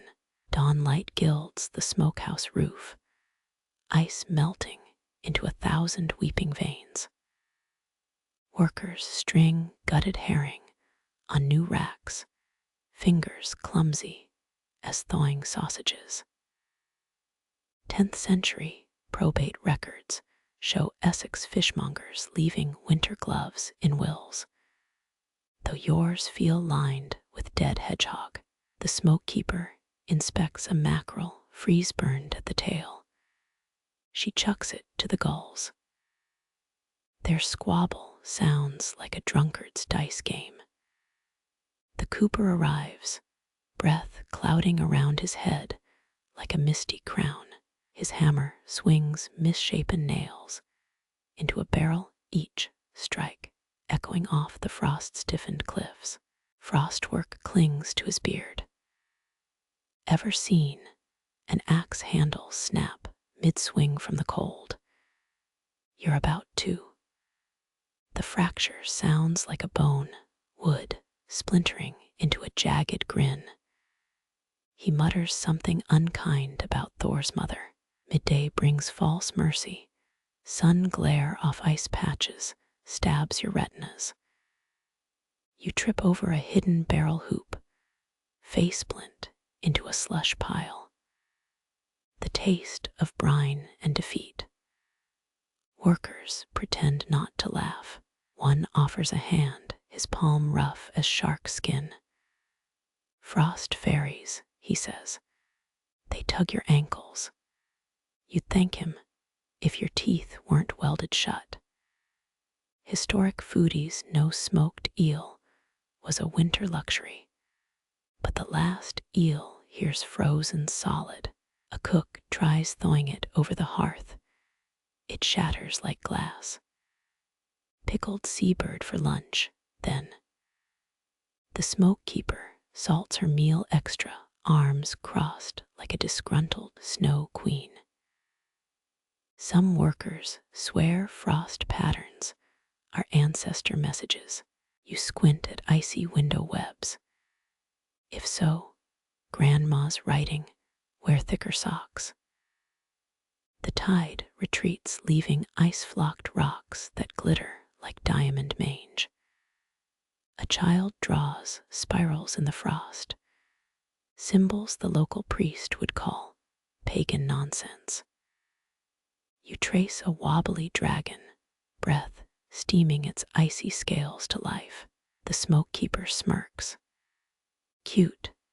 Now scrape that off before the boatmaster sees. You obey mostly. One scale remains, a tiny rebellion. As night falls, the cold digs its claws deeper. Even the hearth flames seem brittle, casting jagged shadows on the smoke-stained walls. Workers huddle like penguins.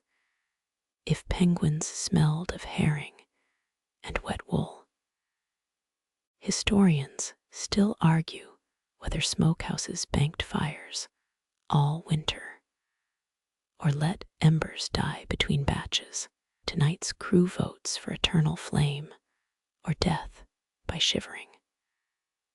The moon rises a pale medallion, in a sky scrubbed clean of clouds.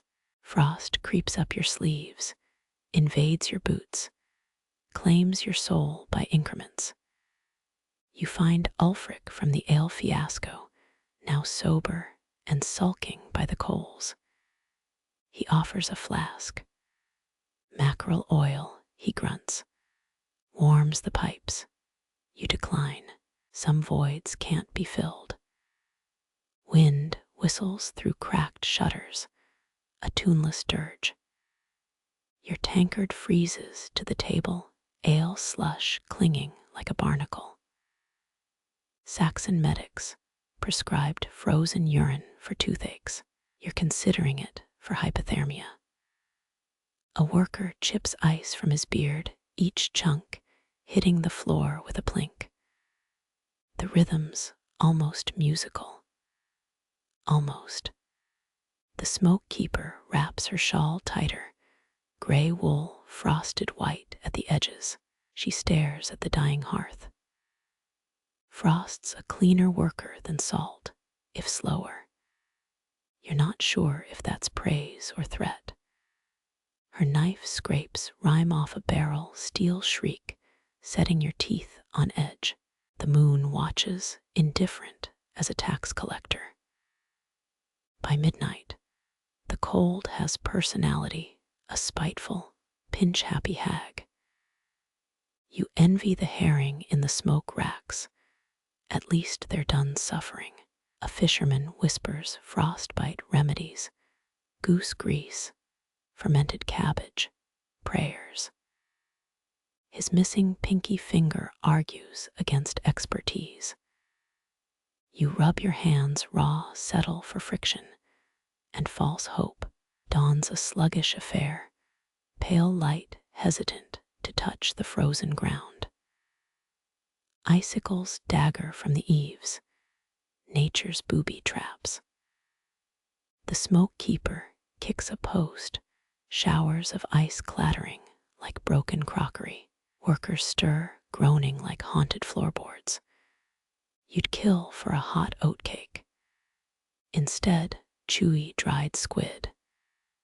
It tastes of disappointment and freezer burn. The thaw comes slyly, dripping eaves, mud reclaiming the yard. Frost retreats, but leaves its fingerprints everywhere. Brittle herring racks sag. The smoke keeper prods a puddle with her boot, face unreadable.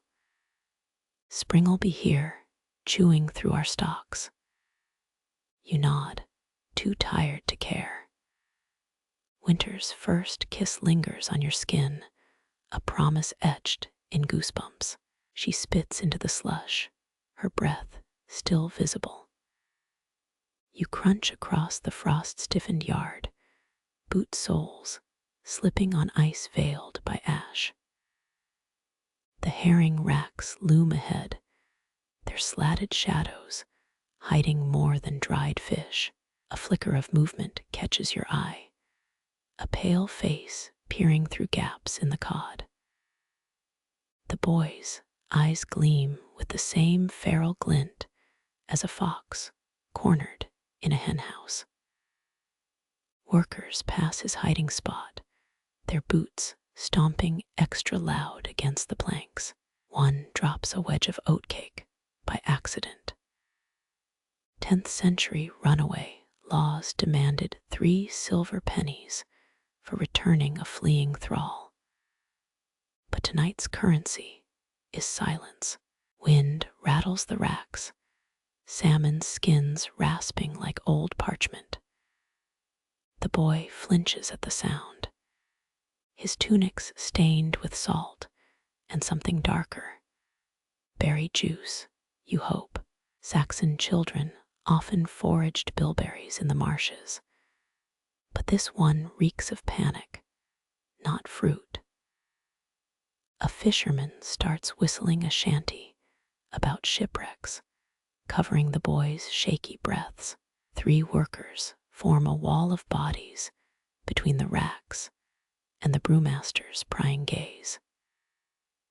Teamwork without eye contact, compassion undeniable acts. The smoke keeper's apprentice sidles up to you, her hands, busy twisting a cod's spine into a fishhook. Gulls get bold this time of year, she murmurs. Steal a babe straight from its cradle, they say. She nods toward the cliffs where seabirds swirl. Historians still argue whether smokehouses knowingly sheltered runaways or just valued privacy enough to ask no questions. You spot a wool blanket, forgotten, near the boy's hideout, threadbare, but smarter than frostbite. He reaches for it, quick as a heron's strike. The motion dislodges a dried eel, its carcass clattering to the ground. Everyone pretends not to hear. A cooper kicks a barrel hoop across the yard, the metallic clang drowning the noise. Damned crows, he growls to no one. The boy freezes mid-crouch, a hare sensing hounds. Workers erupt into a mock argument about eel prices. Distractions honed by generations of tax collectors and nosy neighbors. Night deepens. The boy creeps out to gnaw on the oatcake teeth, flashing feral white in the moonlight. Someone's left a flask of water by the rain barrel, laced with honey, if the drowsy bees circling it are any clue. He hesitates, sniffs the rim. Honey was a luxury traded ounce for ounce with silver in King Ethelstan's day. But suspicion wars with thirst. He drinks. A laugh erupts from the smokehouse, loud and sudden. The boy bolts back to the racks, smacking his head on a herring hook. The workers wince in unison. Should have moved that, mutters the apprentice, already spinning a tale of clumsy apprentices to explain the bruise he'll sport tomorrow. The boy clutches his skull, fingers brushing a crude necklace of knotted rope. Thralls in East Anglia sometimes wore such knots to tally escape attempts. Or so the Danelaw sagas claim. Dawn bleeds across the yard, gray light revealing the boy's absence. The racks sigh in the wind, empty, but for a single mackerel scale stuck to the wood. The workers trudge to their posts, faces carefully blank. At midday, a fisherman finds a child-sized footprint in the mud behind the salt shed. He spits on it, erasing the shape with his boot. Crabs, he tells the sky. Big ones. Only the ravens witness the truth, their black eyes tracking the boy's darting sprint across the cliffs. He pauses once, glancing back at the smokehouse's dwindling smoke. Then he's gone, swallowed by the gorse and hawthorn. The workers roast herring for supper, grease hissing in the flames. No one mentions the extra portion left uneaten on the hearthstone. The tide returns, carrying seaweed and the distant bark of a hound. The smoke keeper stirs the coals, her reflection fractured in the blade of her gutting knife. She hums a lullaby even the oldest fishermen can't name. Some say the Norse left their bastards here during raids. Others claim smokehouse children just grow wild as the sea. You swallow the last of your ale brackish dregs, lingering on your tongue. Salt preserves more than fish. The moon carves a path across wet sand, leading you past gutting tables, still reeking of yesterday's catch. A shadow detaches from the smokehouse wall, resolving into two figures tangled, where fish offal once pooled. Their laughter tastes lighter than salt air, brief and stolen. Saxon brides wore iron rings to ward off water sprites on their wedding night. But these two need no charms. You recognize her braids, the smoke keeper's niece, who mends nets faster than a loom. His hands still stink of mackerel guts from the midnight shift.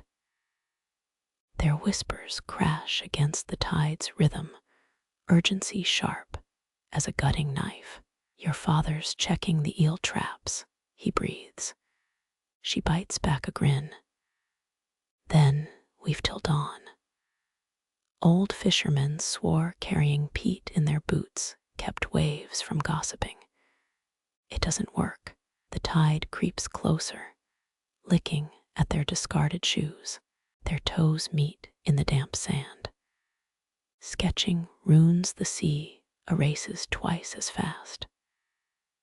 Historians still argue if the carvings beneath the docks chart star crossings or tavern locations. A kiss survives 3 waves before dissolving into laughter. You taste like pickled herring, she accuses. You smell like my grandmother's cedar chest, he counters. The insult hangs sweet between them, a secret handshake of the smitten. They retreat to a hollow under the dock, boards creaking above like disapproving elders. An owl hoots. You freeze. So do they. Just a bird, he murmurs too loud. Their scuffling sends a crab scuttling into the surf, a flicker of movement upstream, lantern light bobbing toward shore. Her father's voice rasps through the dark. Check the flounder pots. Hands clasp, then release. She melts into the shadow of a beached dinghy. He sprints inland, bare feet crunching shells, with all the subtlety of a drunkard. The tide swallows their footprints, eager accomplice. When the lantern beam reaches the dock, only seaweed stirs. The fisherman mutters about raccoons and strides away.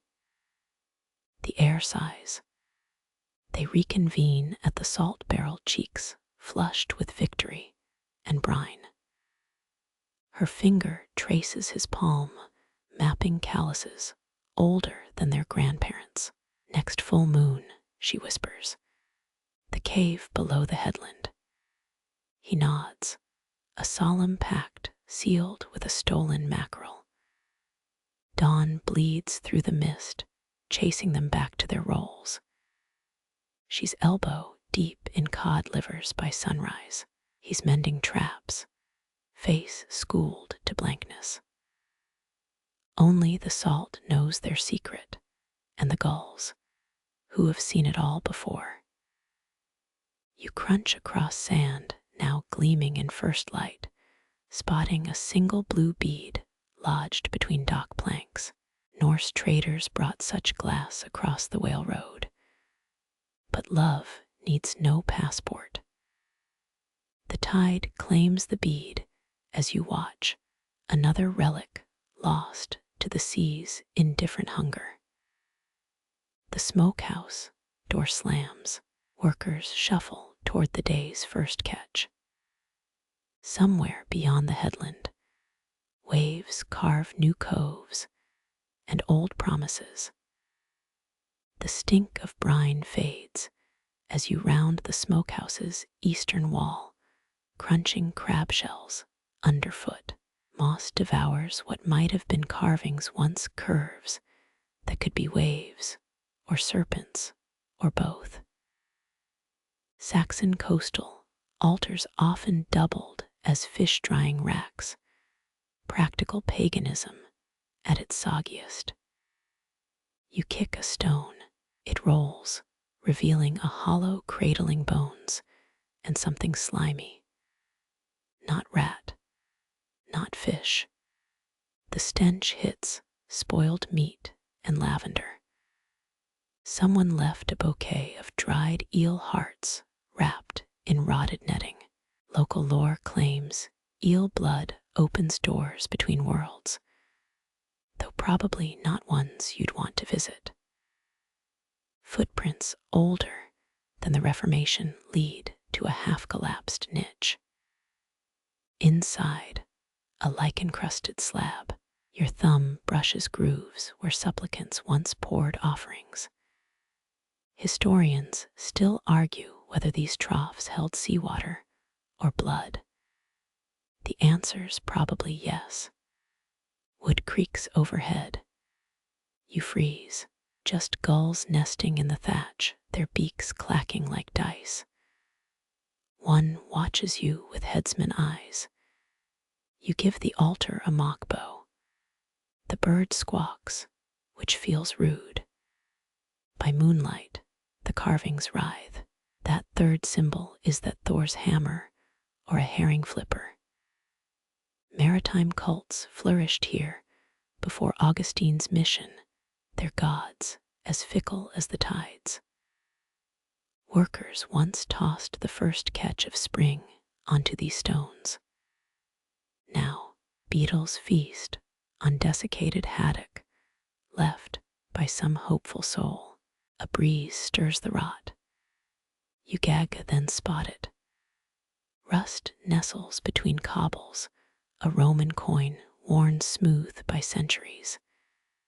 Hadrian's profile stares up, eroded into a cyclops. How that get here? Saxon traders hoarded imperial copper like squirrels with acorns, mostly to impress drunk cousins at mead halls.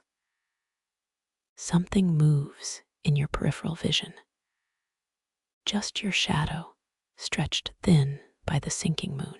The altar feels heavier now, as if the missing god remembers how to want. You pocket the coin. Sacrilege, sure, but tomorrow's bread costs more than prayers.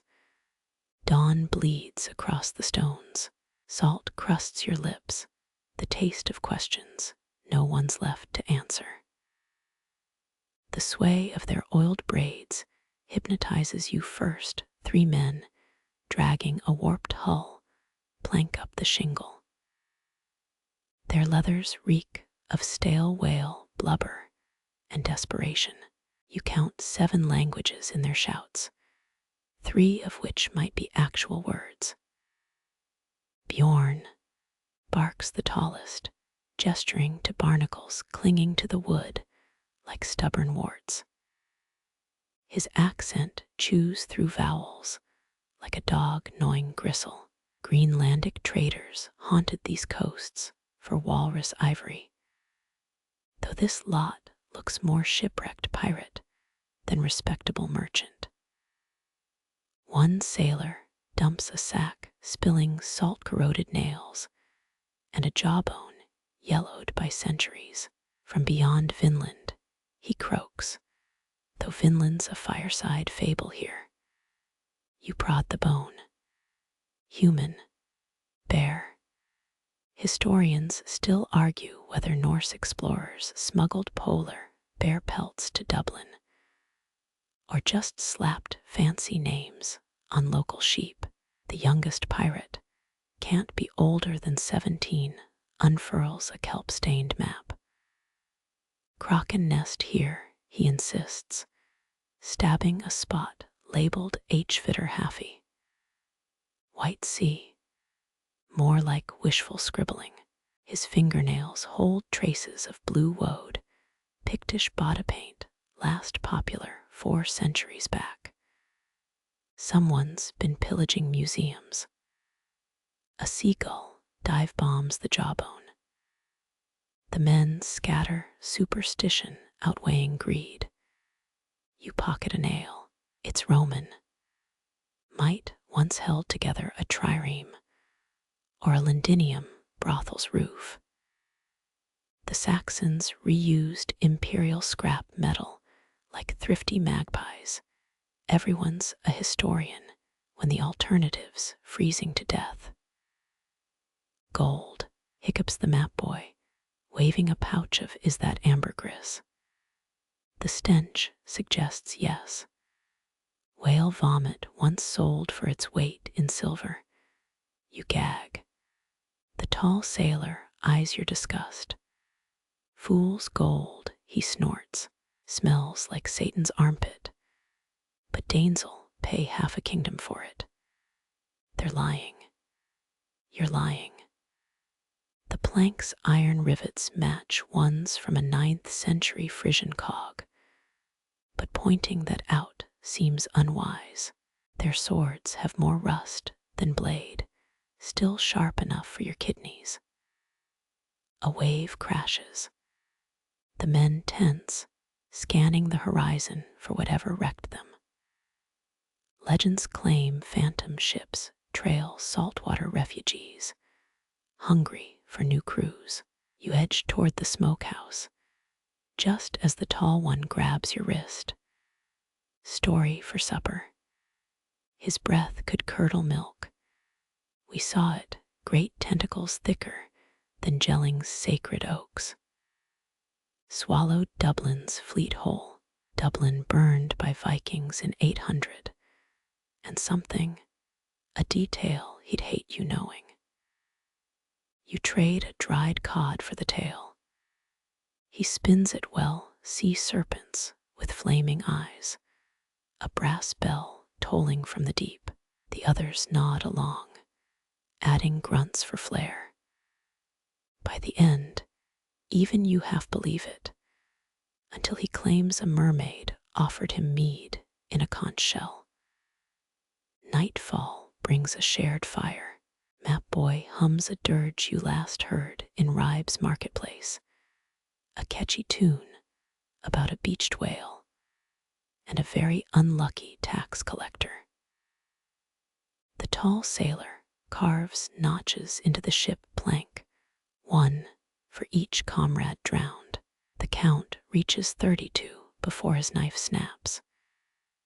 You wake at dawn to footprints leading east and a lump of ambergris weighting your cloak.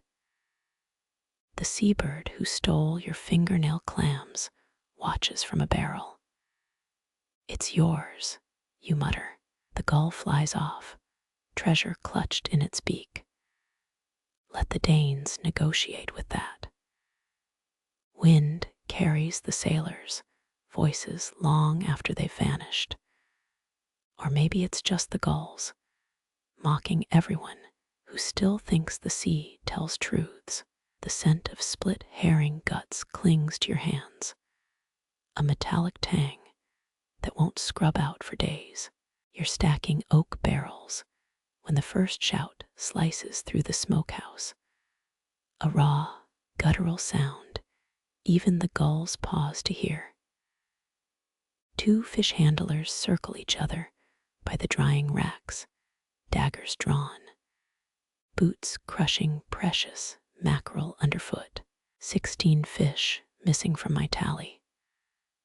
Roars the broad one, his beard flecked with scales like misplaced snow. His blades a rusted thing, probably used last week to pry open a crab.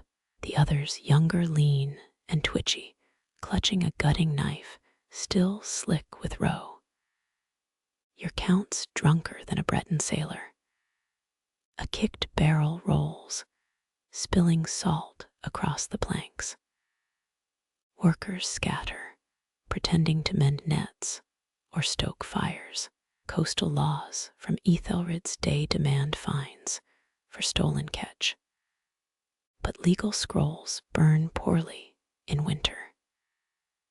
You crouch behind a cod rack as the men lunge, steel glinting in hearthlight. The elder smoke keeper emerges from the fog, her flint dagger raised high. Its edge glows orange from the coals, a trick they say she learned from Pictish raiders. Break this piece, she rasps, and I'll string your guts for eel bait. Historians still argue whether Saxon women wielded formal authority or just scared men into pretending they did. The fighters freeze, a herring dangling absurdly from the younger's hair. Someone snorts. The tension pops like a burst boil. He started, begins the bearded one. The smoke keeper spits at his feet, a gob of wadmal phlegm. Your great-grandsire traded dried stockfish for my mother's second-best goat. I'll not see that debt repaid in blood. Odd fact, entire feuds erupted over fishing spots here, until they started marking nets with pig's blood, which just made the sharks hungry. The men lower their blades, shamefaced as chastened boys. 3 days mending the seawall, the smoke keeper decrees, and you'll sleep with the dogs till Yule. As they slink off, she wipes her dagger on her apron, leaving rust streaks like old scars. Fools forget. We're all one mist tide from starving, she mutters. You nod, recalling that 9th century kitchens sometimes added ground fish bones to bread during famines. Not that it helped much. Dawn finds the culprits hip deep in freezing surf, hauling rocks for the repairs. The younger one pockets a hagstone, whispering it'll ward off blade injuries. Superstitious drivel, but you don't mention the dried adder in his boot lining, the smoke keeper's idea of workplace morale.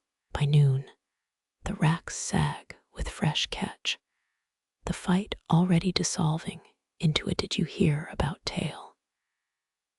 You half expect a bard to immortalize it in verse, the ballad of the pilchard thieves, or some such nonsense.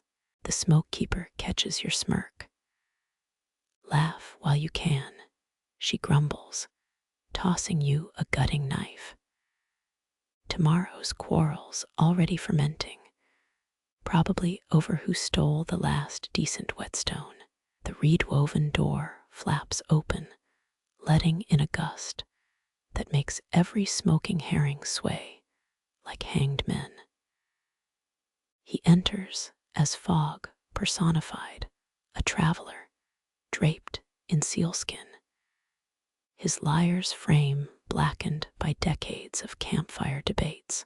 You notice one string's missing, probably pawned for a meal in Jorvik. Songs for supper. He rasps, beard knotted with what might be gull feathers or lice. The smoke keeper nods to a barrel of brined haddock, payment enough. His fingers pluck a chord that makes your neck hairs recall funeral pyres. You recognize the tune's bones, the drowned fleet's lament, though most bards sweeten it with tales of Valhalla. Not this one. His version rasps of 70 men sinking in mail shirts off Folkestone's cliffs, how their thrashing hands looked like starfish through the brine. Coastal folks whisper that the Sutton Hoo ship burial held a king. But this ballad drowns any romance in saltwater truth. A worker drops his gutting knife, the clang blending with a lyre note. The traveler's eyes stay shut as he sings of a captain's wife, lighting beacon fires, her hope burning to cinders with each false sail. For a heartbeat, you swear the smoke shapes into rigging and doomed prows. Oddly, his instrument's crossbar is a yellowed femur. Experts think some Saxon lyres used human bone for its echo of mortality. You resist asking whose leg donated the encore. Blood's rust on the tide. He wails, a high note trembling like a man on a masthead. 3 women in the back start keening a harmony older than Canterbury. The smoke keeper stokes the fire, either honoring the dead or smothering emotions. Historians still argue whether these singers held sacred status or just made drunk lords feel poetic. The traveler's final chord fades, leaving only the spit of fish oil in flames. Someone offers him ale. He refuses. Drink dulls the ghosts, he murmurs, though you spot him pocketing a smoked eel for the road. As he leaves, a raven screeches. Workers flinch. They've heard that cry foretells shipwrecks since infancy. The traveler just laughs. Birds got a 9th century Frankish accent. Someone teach it manners. It's the closest thing to a joke he'll utter. Dawn finds the compound quiet, lyrical hangover, waiting every task. You find a snapped lyre string by the salt bins, coiled like a viper. The smoke keeper burns it, saying music that bleak should return to the hearth's throat. But for weeks after, when waves growl at high tide, you'll hum that damned tune. The smell of hot sand and burned seaweed hits first. That sharp tang women here swear speeds labor. You find her in the herring barracks, straw pallet, stained by centuries of fish guts. And now this new wetness. 3 men poke at the hearth across the room, overfeeding flames like teenage boys tending their first cookfire. Her hands claw an oak post, carved with decades of tally marks. Tonight's count abandoned at XLII. Midnight births weren't uncommon in Saxon fishing crews. Records show some villages had boatbed midwives who rode between islands. But here now, it's just a 19-year-old net mender hissing through teeth that'll chip within 5 winters. Ale, she grunts. A boy stares at his shoes, wooden clogs still flecked with pilchard scales. The smoke keeper arrives with a clay cup, though everyone knows heathland pennyroyals better for birthing cramps than barley brew. A gull perches on the thatch, each shriek sinking with her contractions. Coastal midwives once swore seabird cries dilated wombs, though Oxford's library likely burned that particular scroll. The men pretend fascination with firewood grain. One hums the lyre's dirge from last night until a glare from the smoke keeper shuts him up. When the head crowns, it's the cooper who acts calluses be damned. You'd think he'd only know barrel curves, but his palms cradle the skull like it's a helm's lost rivet. Salt-crusted ropes hang above them, swaying in time like some drunken mobile. The first whale punches the air, a sound raw as split cod throats. Outside, a dozen gulls answer. For one surreal moment, it sounds like harmony. Someone laughs nervously. Histories argue whether men were barred from Saxon births, or if they helped through walls. Tonight's slapdash choir suggests forced improvisation. She bites the cord like the old ones did when knives carried more rust than mercy.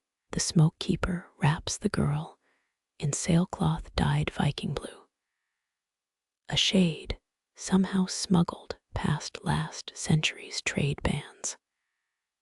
Scatty, the mother rasps, naming her after the frost giantess.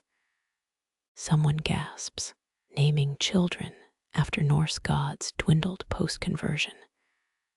But fishermen still hedge bets. Dawn leaks through plank gaps as the cooper washes his hands in a brine trough. Pink swirls bloom, life and salt mixing where mackerel once soaked. The men return to racking herring, careful not to glance at the blood-stained straw. Only the smoke keeper notices the afterbirth's odd shape, a perfect spiral, like the whorl of St. Cuthbert's tidal isle. She buries it under the eastern post, a charm against drowning. The gulls grow bored by noon. You're skewering the last herring when the door groans, a sound deeper than wood alone could make. The stranger enters without scraping salt from his boots. A breach so rude it stuns the room silent. His cloak drips fjord mud, the particular gray sludge found only near Jutland's hidden coves. Ale's gone sour. The smoke keeper barks her usual threat to freeloaders. But this one just stares, hood shadows hiding everything but a scarred chin. When he speaks, his voice grates like a keel dragged over pebbles. They're fitting longships 3 nights north. Ravens circle clockwise there. A lad snorts. Viking raids hadn't peppered these shores since Ethelred's day. Every child knew the Danegeld bought 40 winters of quiet, but the smoke keeper's spine stiffens. She remembers the old beacon chains, how her grandmother lit bracken torches at the first flash from Lindisfarne. The stranger peels back his hood. Salt boils crust his temples, those self-inflicted burns, some Norse, used to ward off elf shot, quaint, till you notice his left pupil's milky swirl. Candlelight dances across it like a tiny phantom ship. Saxon fish built their wolf bellies last summer, he growls. Your herring paid for the nails in their hulls, a truth that stings. Half the North Sea catch ended up traded for peace. Historians still argue whether tolls funded shields or shipyards, but coins' loyalties always been fluid. Someone drops a knife. It sticks upright in the floorboards, a bad omen disguised as clumsy hands. The hearth fire shrinks, coals retreating like dogs scolded from a scrap. You've seen Pete do that before storms, but the sky outside stays clear. He tosses a token onto the gutting table, a twisted silver ring etched with interlocked wolves. The smoke keeper pales.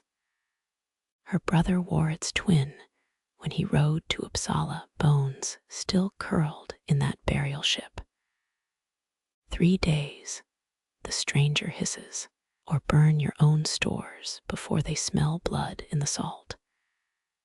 The men debate after he leaves, voices overlapping like gannets fighting over guts.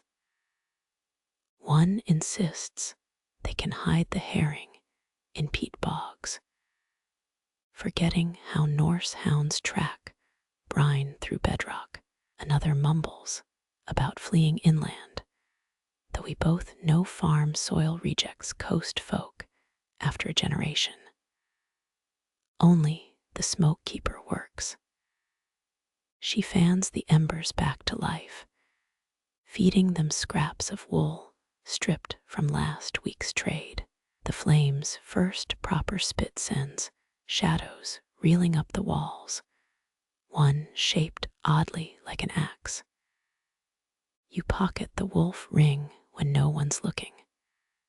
Maybe it's silver, maybe it's just tin.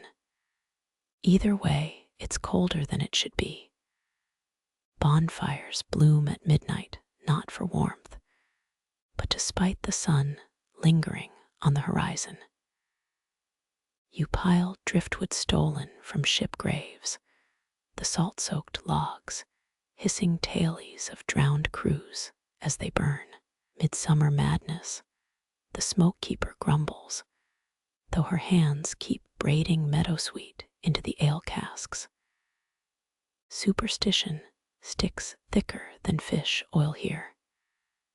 The brewer's son staggers past, crowned with eelgrass and delusions of grandeur. To Freya, he slurs, spilling mead that smells suspiciously like fermented estuary water. Everyone cheers anyway. Historians love debating whether these fires warded off spirits or invited them. But tonight, the line's thinner than a herring's spine. A girl tugs your sleeve. She's twisting barley stalks into shapes that mimic the wolf ring's curves, a local divination trick involving grain and sheer desperation. See, the Nox horse emerges, she whispers. You nod solemnly. Might as well be a sheep's intestines, for all the sense it makes. Dancers sway between the smokehouse and shore, limbs loose as kelp in a slack tide. Their shadows stretch unnaturally long, merging with the bonfire's reach. You half expect those silhouettes to keep moving once the body's still. The old tailies claim midsummer steals your reflection, but maybe it just loans it to darker things. Someone thrusts a charred mackerel into your hand, festive, if you ignore the fact it's rigor mortis stiff. The smoke keeper sidles up, her apron pockets bulging with dried nettles. Eat, she commands. Fool's night demands full bellies. You wonder if that's Saxon wisdom or a warning about tomorrow's rations.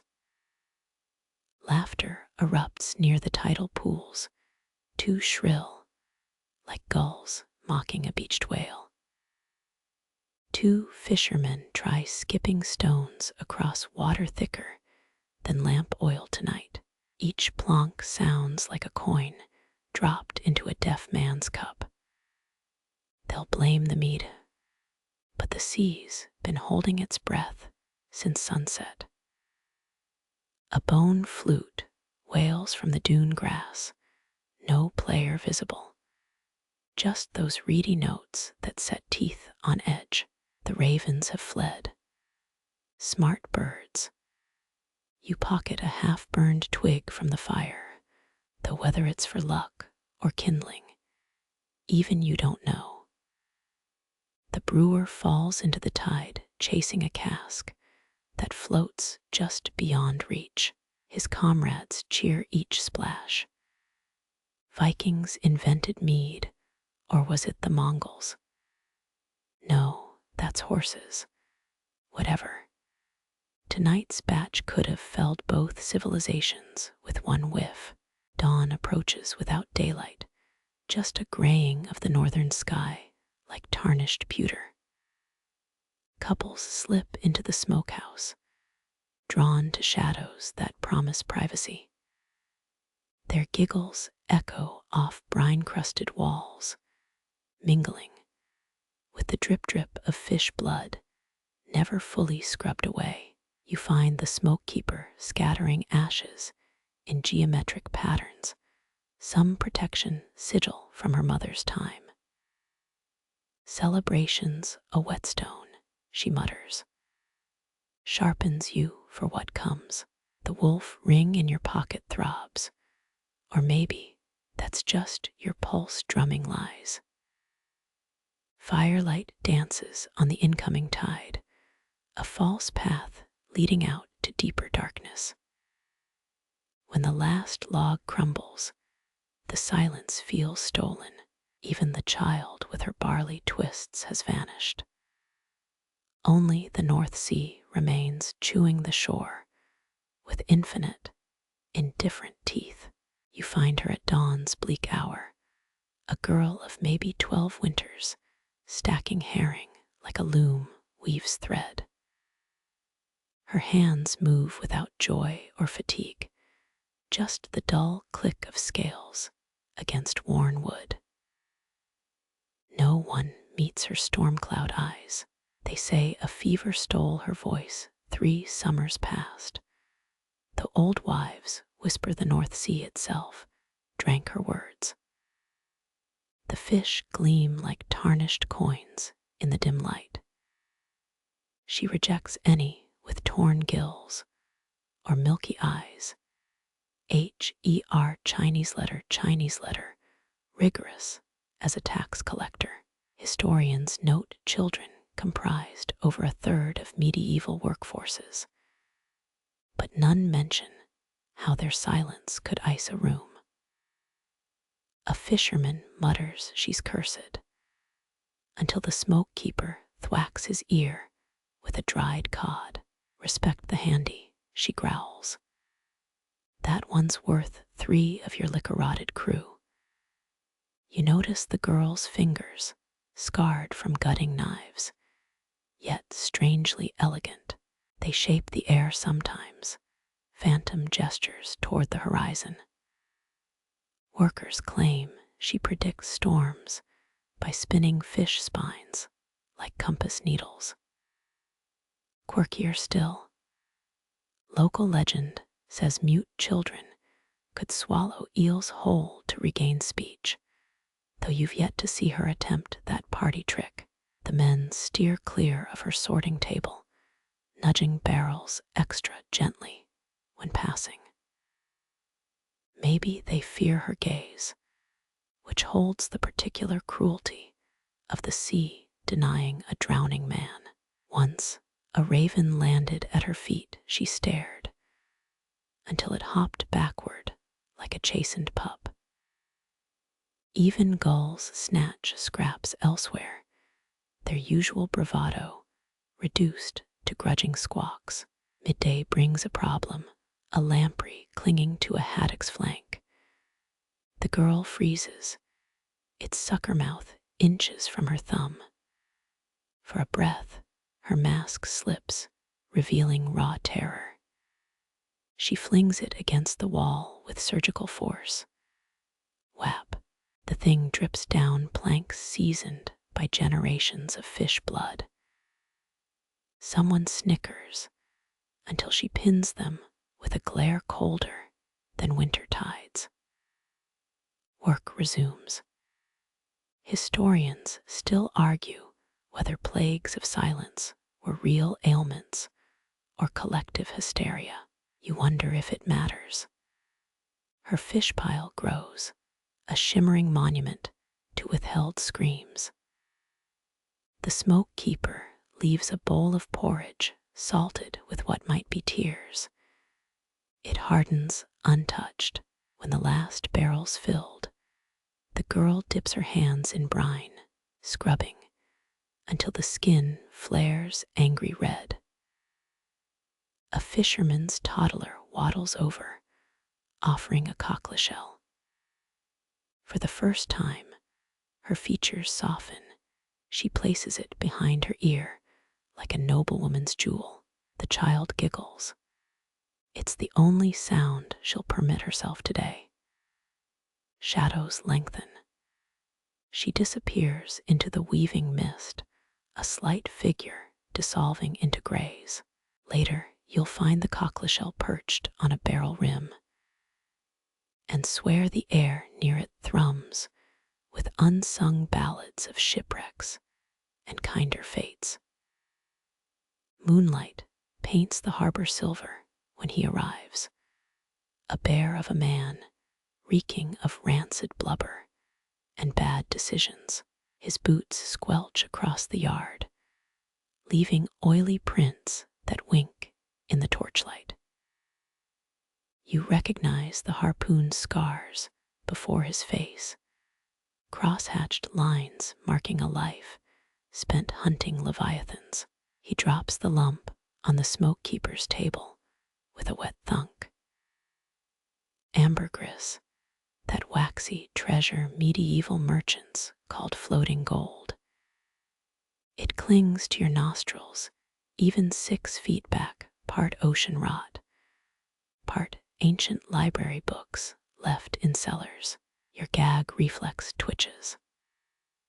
Historians note this whale vomit sold for its weight in silver during the Crusades. Perfume makers chasing its musky fixative properties. The smoke keeper prods it with a knife, unimpressed. Spotted the pod off Jutland, the whaler rasps. This one fought 3 days, sang while dying. He avoids the word humpback. Superstitious types believe their songs curse those who listen too long. You wonder if guilt sharpens the stench. His hands keep flexing, phantom grips on a harpoon shaft. The bargaining's brutal. She offers a barrel of salted cod. He snorts. Ammonite tools from Greenland, 20. Wool from Flanders, 2 bolts. His laugh sounds like a saw on bone. What's your sacred text here, fish tongues? Wait, there's a tremor in his voice. The smoke keeper notices too. She adds a clay jug of birch tar, used for sealing ship hulls. His nostrils flare. Ambergris was once prescribed for plagues and impotence, though modern scholars debate whether nobles actually swallowed chunks or just displayed them like rich people worry stones. He caves for the cod, tar, and a dented tin of saffron pilfered from some Mediterranean galley. Loading the goods, he mutters about debts owed. Local lore claims whalers carried ambergris as guilt offerings, believing whale spirits haunted those who took calves. You half expect him to confess into the night air. Instead, he kicks a raven pecking at the ambergris's edges. The bird cackles, a sound uncannily like shipwreck. Even the smoke keeper flinches. A worker sidles up as the whaler departs. That's Bjarni Ironside, he whispers. Lost 7 men to a sperm whale's fluke last winter. Word is he fed the corpses to his dogs. You watch Bjarni's silhouette shrink against the moonlit waves. One hand keeps patting his barrel like it holds a dying man's last breath. Historians still argue whether ambergris forms in whale intestines or stomachs. The answer's literally shit. But academics love their drama. You lean closer. The lump oozes a greasy sheen. Someone hung a horseshoe over it, maybe to ward off whale ghosts, maybe to mask the stench. As dawn bleeds across the sky, a boy licks the ambergris. He gags spectacularly, sprinting for the water trough. Laughter ripples through the workers, a release valve for the tension Bjarni left steaming on their doorstep. The smoke keeper doesn't scold. She just carves a tiny whale into the ambergris with her thumbnail, a votive gesture or vandalism, depending who's asked. By noon, traders arrive, sniffing opportunity like sharks, scenting blood. Their coins clink, their promises sparkle. The smoke keeper refuses all offers. When pressed, she growls. This isn't some Venice perfume stall. The ambergris stays, slowly liquefying in the sun. You catch her later, though sprinkling flecks of it into the hearth. The flames hiss turquoise. Workers swear the smoke smells like forgiveness. Or maybe that's wishful thinking from men who have knelt too long in confessionals. Only Bjarni's bootprints remain dark stains that outlast 3 tides. Each time waves erase them, they reappear by morning, a shoreline's stubborn indictment. The nets come up empty for the first time in living memory.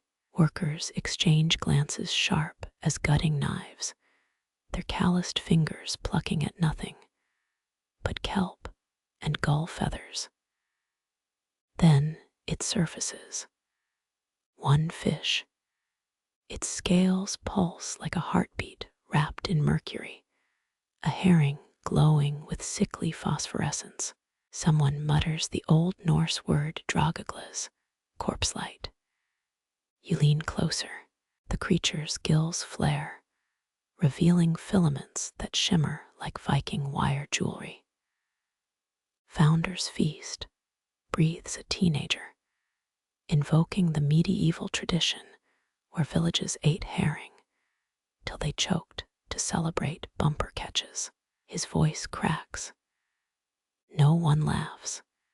The debate explodes. A scarred fisherman insists it's Thor's warning retribution for Bjarni's ambergris sacrilege. Another spits. Just a poxed fish. Burn it. Workers nervously eye the horizon, their livelihoods tied to capricious tides. Historians still argue whether the 14th century herring collapse stemmed from overfishing or a mini ice age. Right now, kneeling on salt-crusted planks, you'd vote for wrathful gods. The smoke keeper parts the crowd. Her knife reflects the fish's eerie glow as she slices its belly. The stench hits rotten elderberries and burnt hair.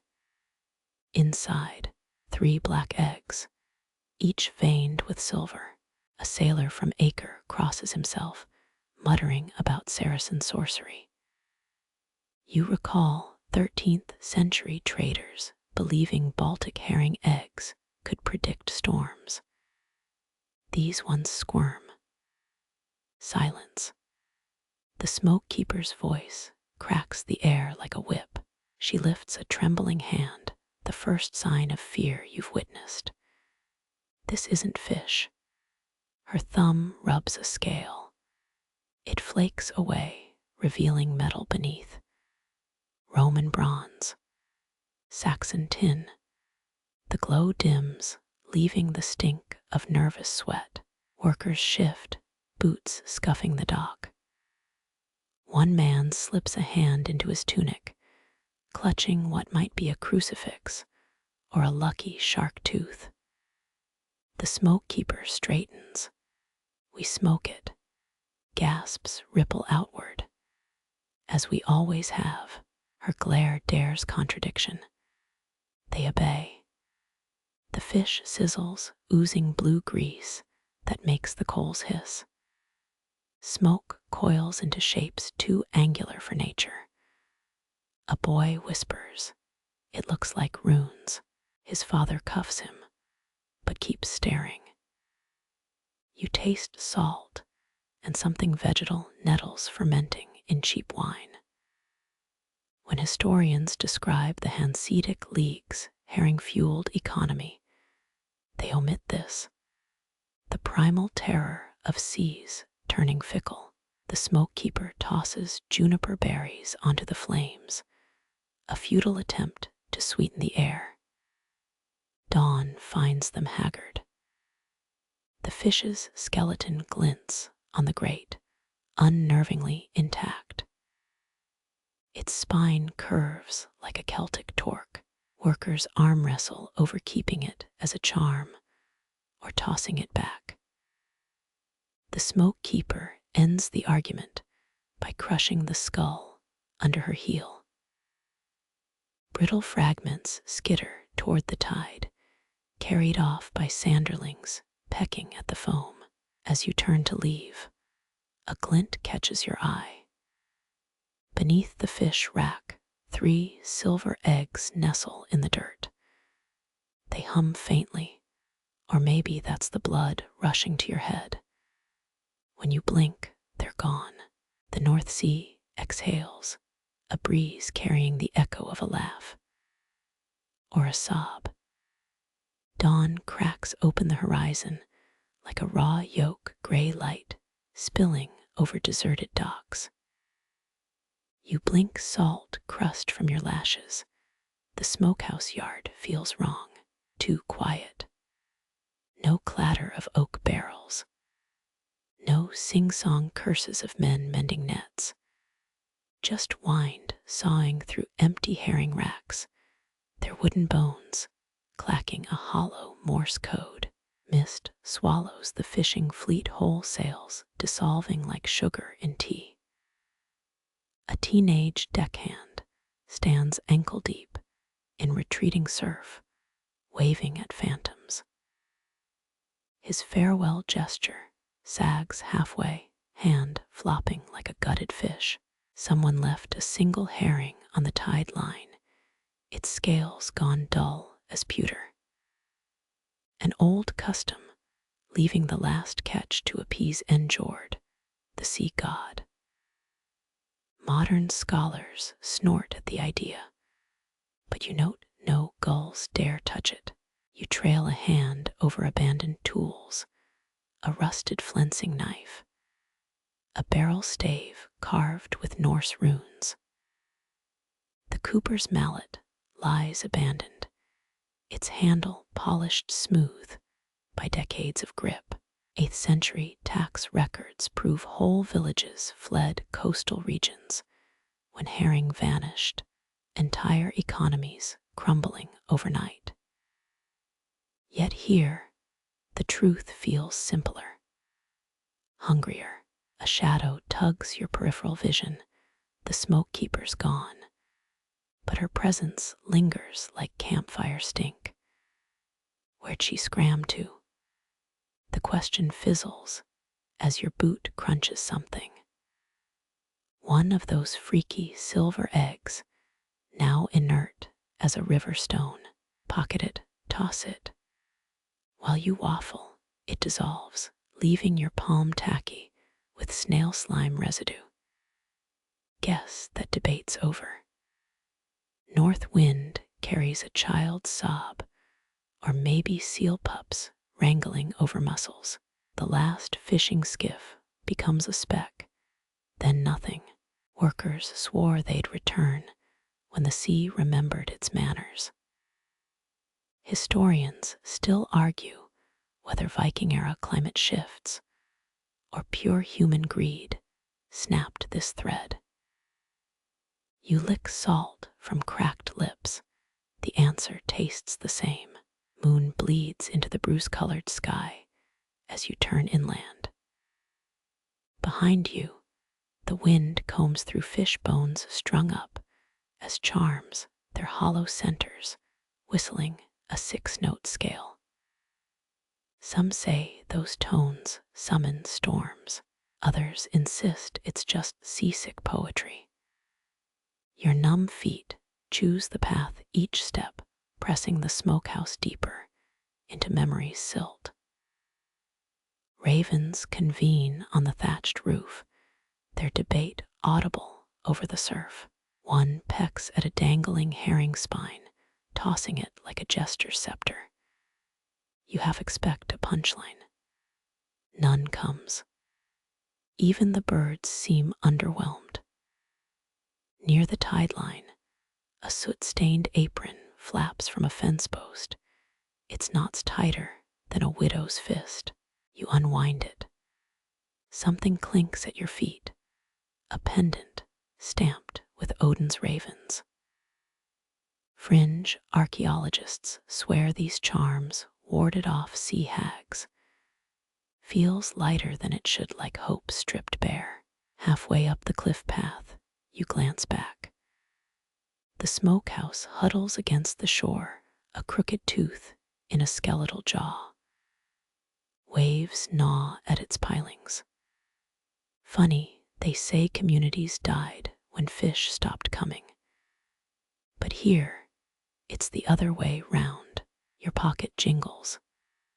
The crucifix-shaped shark tooth from yesterday, still slick with nervous sweat. You flick it toward the water. It arcs, catches the light, a momentary spark before sinking.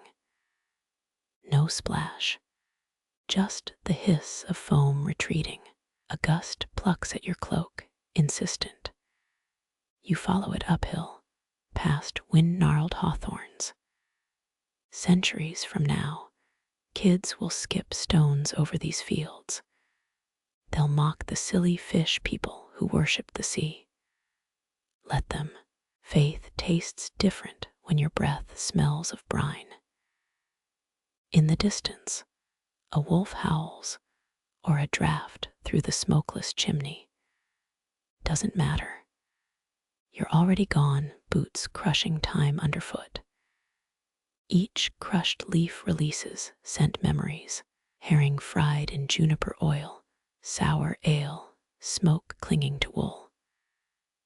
Rue would call it poetic. You call it indigestion. Sunlight finally breaches the clouds, buttery and false. It illuminates claw marks on the smokehouse door. Fresh ones, the runes resemble the silver eggs veining. You walk faster. Some patterns aren't meant to be deciphered. At the cliff's crown, you pause. Salt stings your wind-burned cheeks. Below, the sea coughs up ribbons of kelp, twisting like nooses. That phantom laugh floats up again. Or maybe it's just the gulls, rehearsing their epilogue. You turn your back. The horizon feels lighter, somehow emptied of promises. There's comfort in that. Hungry ghosts can't chase what doesn't linger.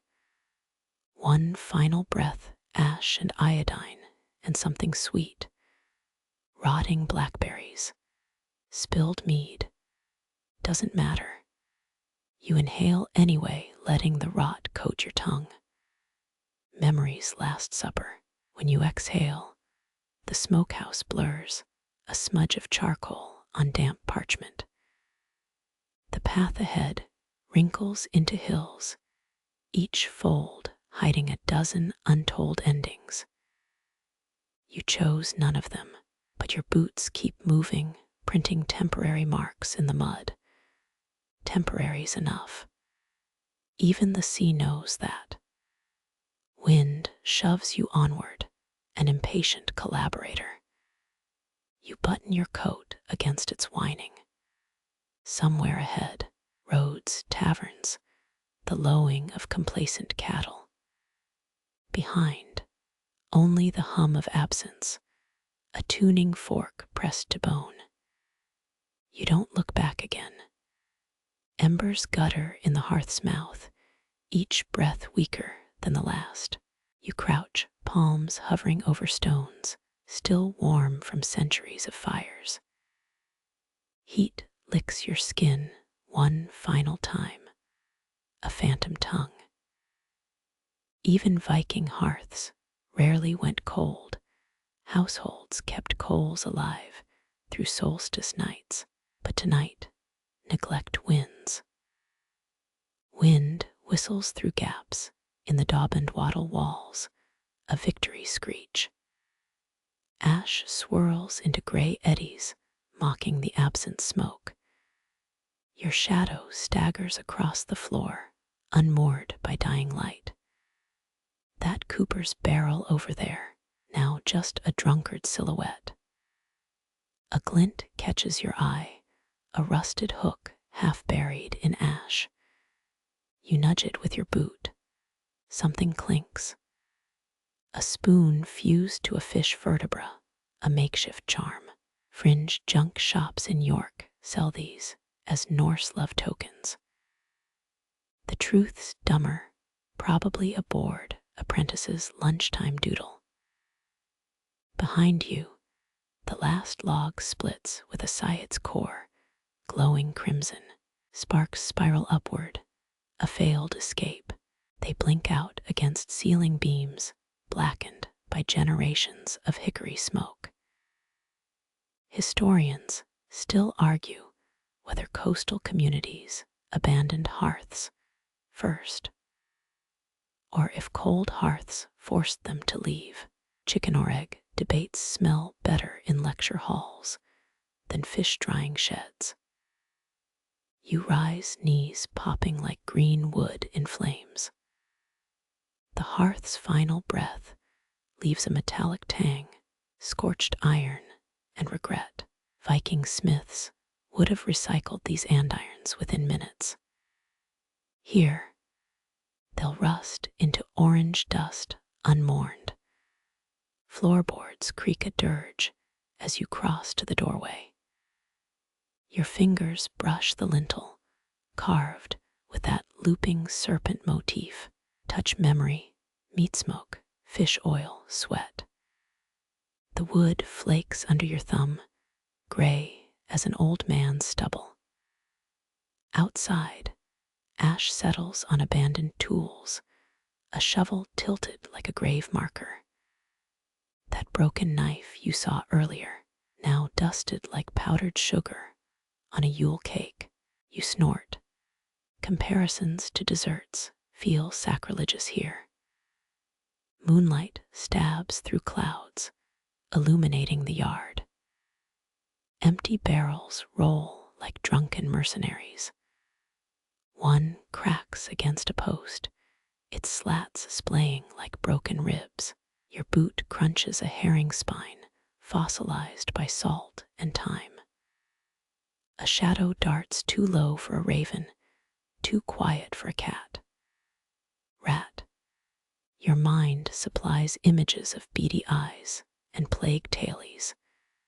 Then a rasping laugh from the woods. Too human, your nape hairs prickle. Fishermen swore wraiths haunted places where hearths died. You pocket the spoon-bone hybrid idiot impulse and stride toward the tree line. Behind you, a metallic groan. The chimney's iron cap plummets, smashing into the yard. Ravens scatter, indignant squawks slicing the night. Thistles snag your hem as you climb the bluff. Below, the smokehouse shrinks, a charcoal smudge on vellum. Archaeologists will someday dissect this ruin.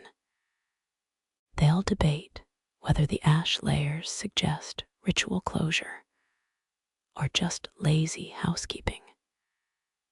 Wind rifles through your cloak, searching for loose coins or secrets. Finding neither, it moans across the empty drying racks. Those oak slats once held 9 tons of herring annually, enough to feed a jarl's army. Now they sag like exhausted gallows. Your heel grinds something into the path, a clay pipe stem. 17th century rubbish. Funny how every era leaves its junk. A kid's marble winks up from the dirt, cobalt glass veined with gold. You kick it into the gorse. Let future pretentious hipsters call it artisanal. At the cliff's edge, you pause. Waves chew the shoreline, an insatiable mouth. That pendant you threw earlier, probably rolling in the silt by now, Odin's ravens judging crustaceans. Dawn bleeds across the horizon, watercolor streaks over a carcass gray sea. Your stomach growls. Last meal here was what 3 smoked eels and regret. You spit salty and thick. Breakfast of has-beens. A lone figure emerges from the tree line, hooded, dragging a sledge. Too far to hail. They move toward the dead hearth, undaunted. Resilient idiot or desperate ghost. You'll never know. Turning north, You step onto the coastal track. Flint arrowheads litter the path, Neolithic, probably. Workers used them as fish scalers when steel ran short. Practical repurposing, or a dark joke about rewriting history. Sunlight finally crests the hills, exposing the smokehouse's corpse.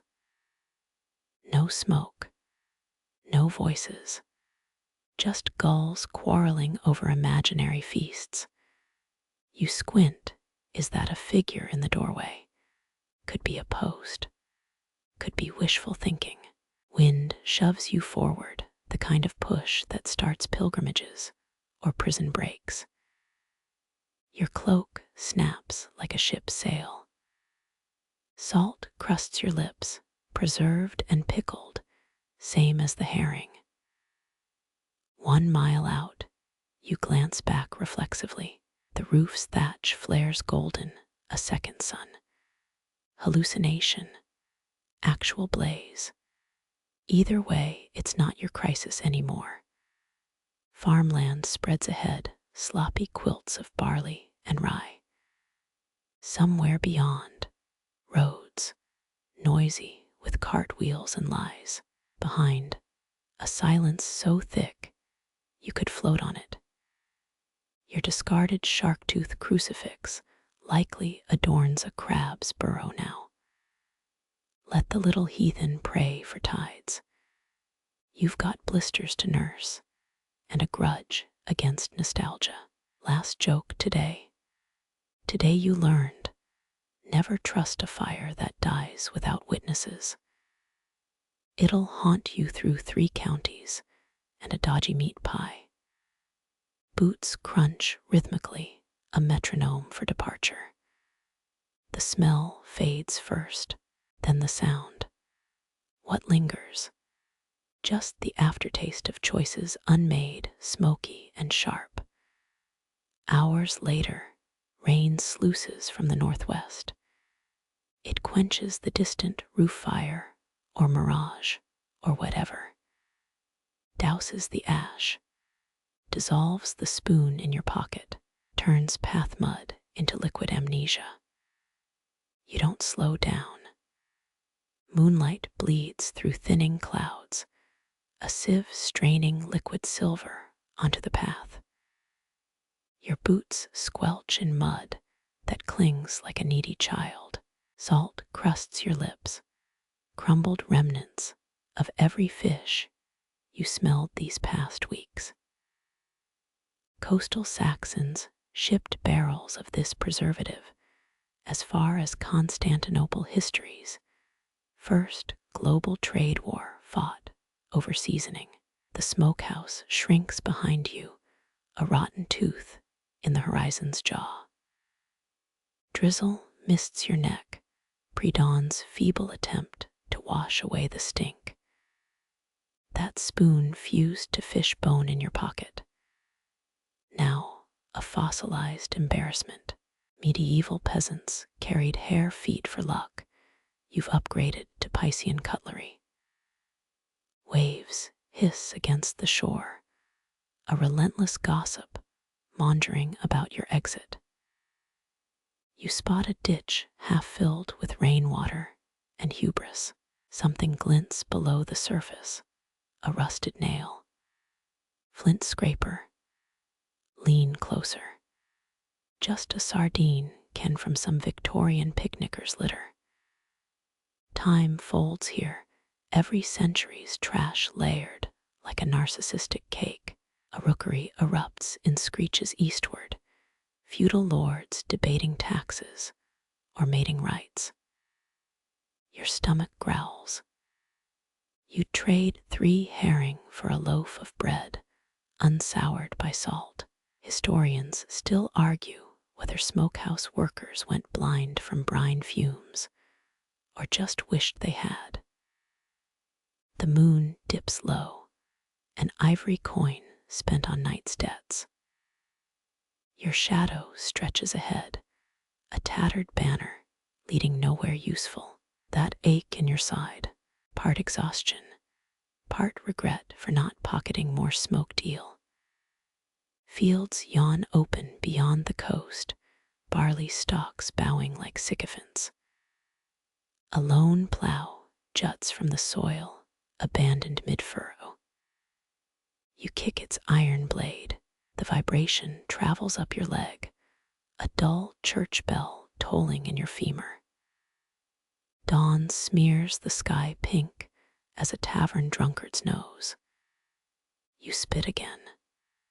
Same briny aftertaste.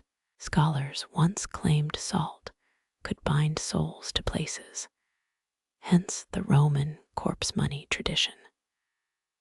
Fringe theorists swear the North Sea's salinity holds Viking ghosts. You're inclined to believe them today.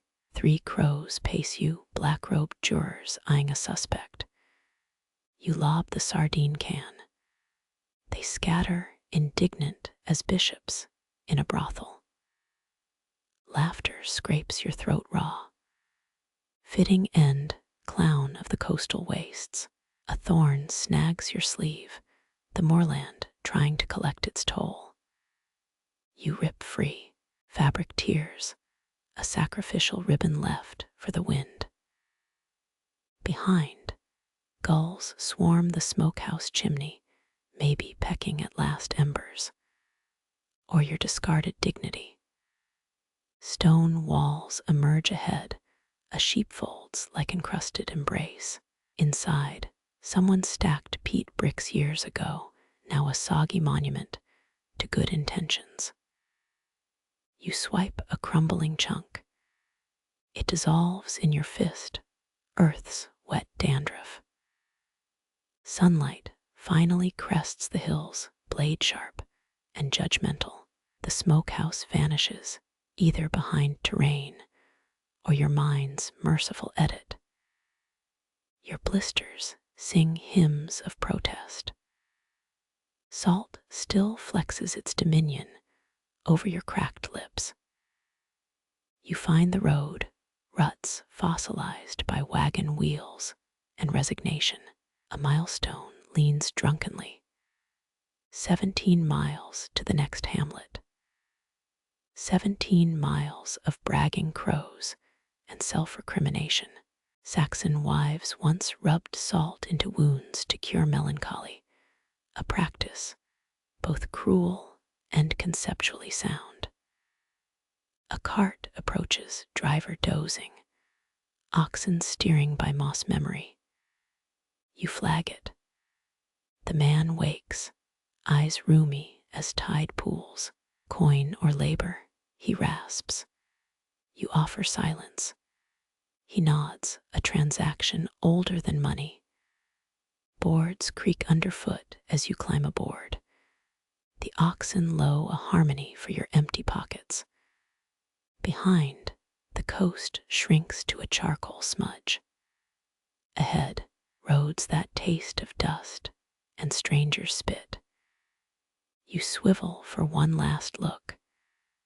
Nothing remains visible, not the smokehouse, not the shore.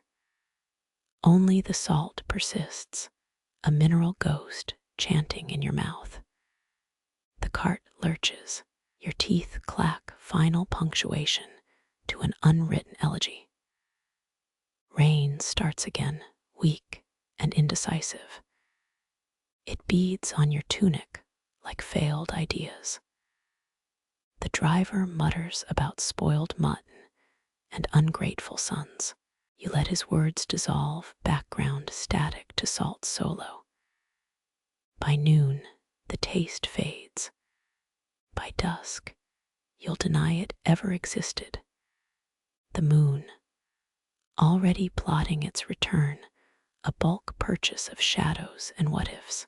You slump against a wool sack, its itch a welcome scratch for unresolved endings.